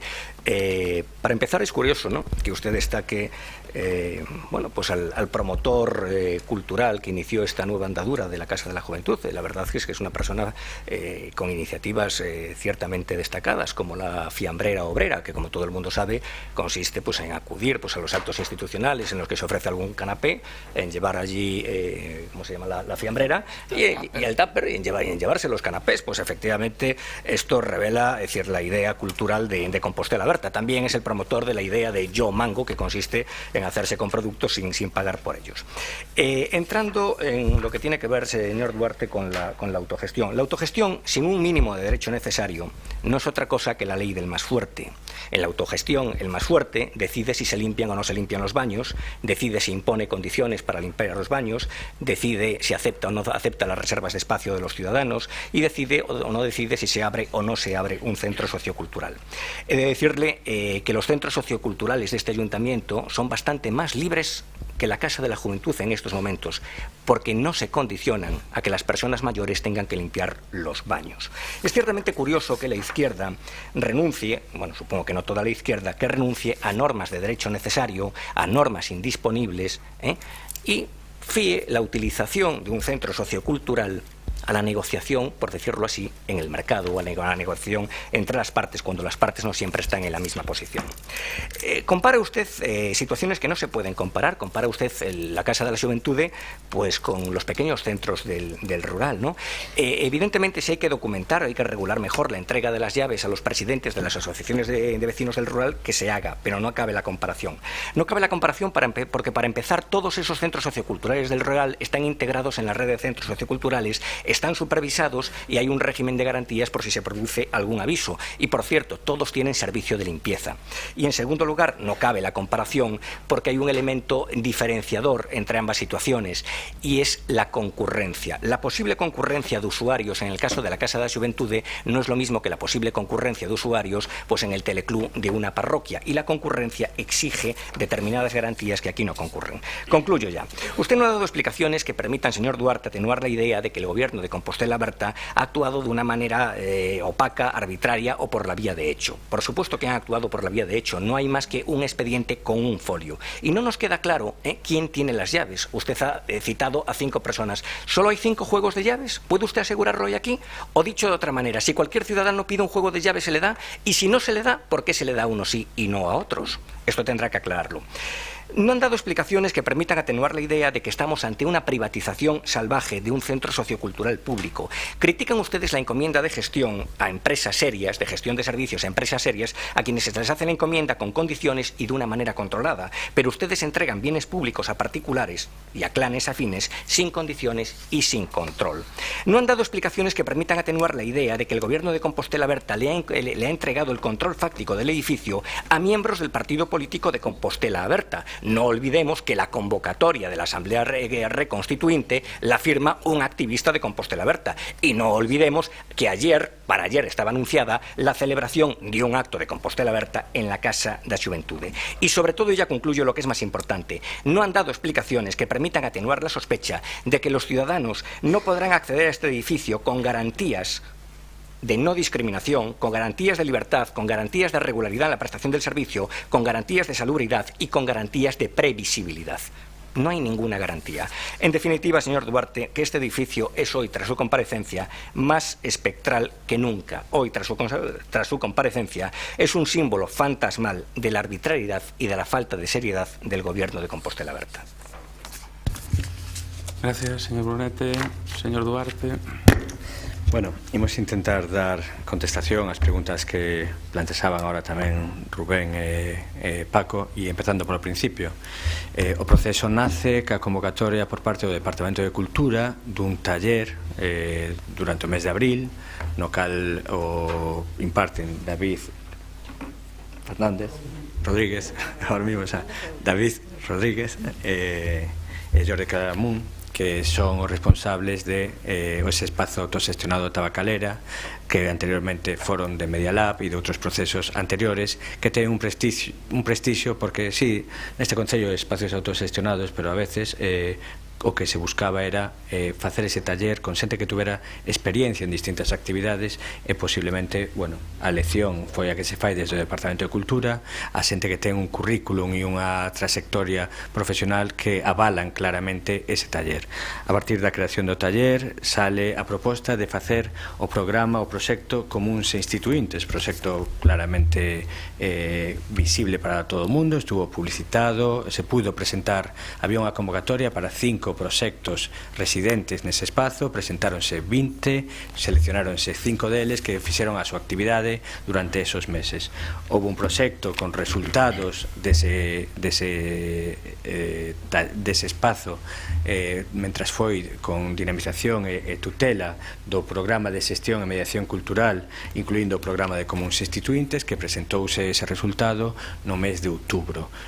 Aí houve actividades, podería decir algunhas, pero de Carauta Teatro Compañía, Comisión de Festas do Barrio de San Pedro, Asociación Cultural de Baile Obradoiro, Músicos ao Vivo, Enseñeiros en Fronteiras, Programa de Estudio de Mancomún, Realización, Feminismo, os Toastmasters, Colectivo de Barrio Pía. Bueno, podría seguir e seguir. A partir de aí, podería recordar que nun debate sobre feminismo estuvo a presidenta da Deputación de Pontevedra, por exemplo, participando, que invitouse a membros do PP que nunca quixeron asistir a ninguna desas mesas redondas. Como decía antes, estuvo en alguna mesa redonda xente de Ciudadanos, o BNG realizou a lo menos un acto e outro Galiza Nova. Estuvo aberta a todo tipo de iniciativas e a participación de todo tipo de colectivos, e a día de hoxe non poderíamos decir de ninguén que non puidera facer a actividade que quiso facer ali. Por lo tanto, se non hai ninguén que poda expresar que non puido facer a actividade que quería ali, é que realmente está aberto a todos. E iso é o importante, está aberto a todos. Falábase despois, esa foi a xestión, foi un contrato menor por un importe de 14.000 euros, con esa empresa, con esa persoa, con David Rodríguez, e dentro dese contrato menor o que foi o seu traballo foi organizar todos estes talleres, o programa Comuns e Instituíntes, e contou con xente do máster en mediación e xestión cultural da USC, e con unha persoa que ademais saliu dese taller que se organizou no mes de abril. Por lo tanto, con toda a transparencia, a selección desas persoas e a súa vinculación laboral non existía, porque eran persoas que estaban traballando, facendo o seu traballo para o máster en xestión cultural da USC. Falábase despois, eu nun primeiro momento, como anunciei en prensa, a idea era pechar no mes de outubro e facer as obras. Na actualidade hai proxectadas as seguintes obras: unha memoria valorada para facer o arranxo da impermeabilización de cuberta, pedíronse presupostos. Na actualidade hai unha empresa seleccionada por un importe de 26.700 euros para facer a reparación da cuberta, pendente de aprobación definitiva do orzamento para poder facer esa obra. E hai unha obra de reparación do ascensor que se pediron distintas ofertas, e hai unha empresa seleccionada por un importe de 15.650 euros. Igualmente, co tema da caldeira, solicitáronse orzamentos porque hai un problema co depósito para a impermeabilización. Hai unha empresa seleccionada con 3.180 euros. Ademais deso, fixose un traballo de revisión das instalacións contra incendios e fixéronse distintos traballos por parte da empresa que leva o mantemento deste concello referentes a posta ao día da instalación eléctrica e de fontanería nos baños. Por lo tanto, todo ese traballo estuvo feito, firmado, tramitado polo Departamento de Obras e con todos os avales de obras executadas seguindo o procedimento. Ademais de todo isto, por dar contestación ás preguntas desa seguridade de como foi a participación, de como foron as obras, vale. A min pareceme que a expresión de salvaje que utiliza el señor Brunete, me gustaría que aqueles señores que demandaban o baile todos os domingos ou o día que les queiran e que podan hacer as chaves para bailar, e outros moitos colectivos como poden ser Barropía, como poden ser os grupos de teatro, bueno, pois creo que teñen todo o dereito a facer esas actividades, porque o que teño moi claro é que a cultura non se tutela. Este pretende ser un centro diferente. Está claro que houve outros procesos de autoxestión ou hai outros modelos dentro do Concello que funcionaron. Hai casas, hai centros socioculturais do rural que o limpan os propios veciños tamén. Deixase as chaves e o limpan e o manteñen. Xa nos gustaría a nos que non tuvera que pasar eso, e a veces pasa, e usan os veciños esos centros socioculturais. O que nos pretendemos é non tutelar a cultura. Pretendemos que esa casa, por favor, pretendemos que a Casa da Xuventude sexa o espazo que no ano 2014 empezou a reivindicar moitos veciños do barrio da cidade. Un espazo no cal puidera haber un espazo para todos os cidadáns para poder reivindicar, facer as súas actividades. Naquel momento, no 2014, a xente decía a casa é fea, vale? Dentro desas obras que están previstas está un proxecto participativo para facer as bases do concurso. Estuvo eso redactando durante estes meses para facer un concurso para reforma da Casa do Matadoiro, para adecuación da súa fachada e mellora da integración ambiental na Praza do Matadoiro e apertura da casa ao Parque de Belvís, e vai ser resolto a través dun concurso de arquitectura no cal podamos escoller a mellor solución claramente para ese espazo. O que se reivindicaba no ano 2014 era poder abrir ese espazo para todos aqueles veciños que o demandaran, e sobre todo que esta cidade non perdera un edificio de 1.400 metros cuadrados que pode dar unha utilidade e que así se veu ao longo destes 8 meses que leva o espazo aberto, donde podemos contar máis de 137 actividades. Por lo tanto, sí está prestando un servizo que creemos que todavía ten que ir a máis. Eu non sei se moitos dos que están sentados nesa bancada teñen un pouco de frustración porque sempre nos poñen a nós o San Benito de malos xestores, pero a mí me parece moi triste que ese goberno do PP, dos 3 alcaldes que meteuse entre cella e cella o derrubo da Casa da Xuventude, 4 anos despois non foi capaz de conseguilo. Cando falan de malos xestores, igual tiñan que pensar por que estaban tramitando mal aquelo e por que non conseguiron en 4 anos tiralo. Gracias, quizás, a non saber tramitalo, a ter fallos de tramitación. Bueno, hoxe a cidade pode ter un espazo para unha cultura libre, participativa e aberta a que cada cidadán, cada colectivo poda facer ali a actividade que queira. Ese era o objetivo no 2014 para parar o derrubo da Casa da Xuventude. Ese é o objetivo, abrilo aos cidadáns, e sigue sendo un objetivo mellorar a integración formal ca reforma do edificio para que poda ser un edificio querido por todos e non asociado a esa fachada que a moita xente antes de entrar lle producía un problema de feísmo. Señor Brunete, falar de feísmo agora, creemos que a arquitectura e a integración nese espazo ten moito máis que ver con unha reserva do patrimonio, cunha actuación de rehabilitación que permita que os compostelanos queran ese espacio. Pero máis que o feísmo, máis importante que eso é ter un espazo de 1.400 metros cuadrados para que calquer cidadán da nosa cidade poda facer a actividade que el ou o seu colectivo queira. E, polo tanto, a cultura non se tutela, a cultura é libre, aberta a todo o mundo, e eu creo que hoxe podemos darnos cun canto nos dentes, ser felices, e aquelo que soñábamos aquelo que soñábamos moitos de nós fai menos de 2 anos, hoxe podemos decir que a Casa do Matadoiro está viva e está sendo utilizada polos cidadáns. Moitas gracias, Jorge. Antes de pasar a rogos e preguntas, imos a facer a parada do receso de rigor. Non, casi mellor que levamos 2 horas e media, 10 minutiños, sí. Paramos 10 minutos.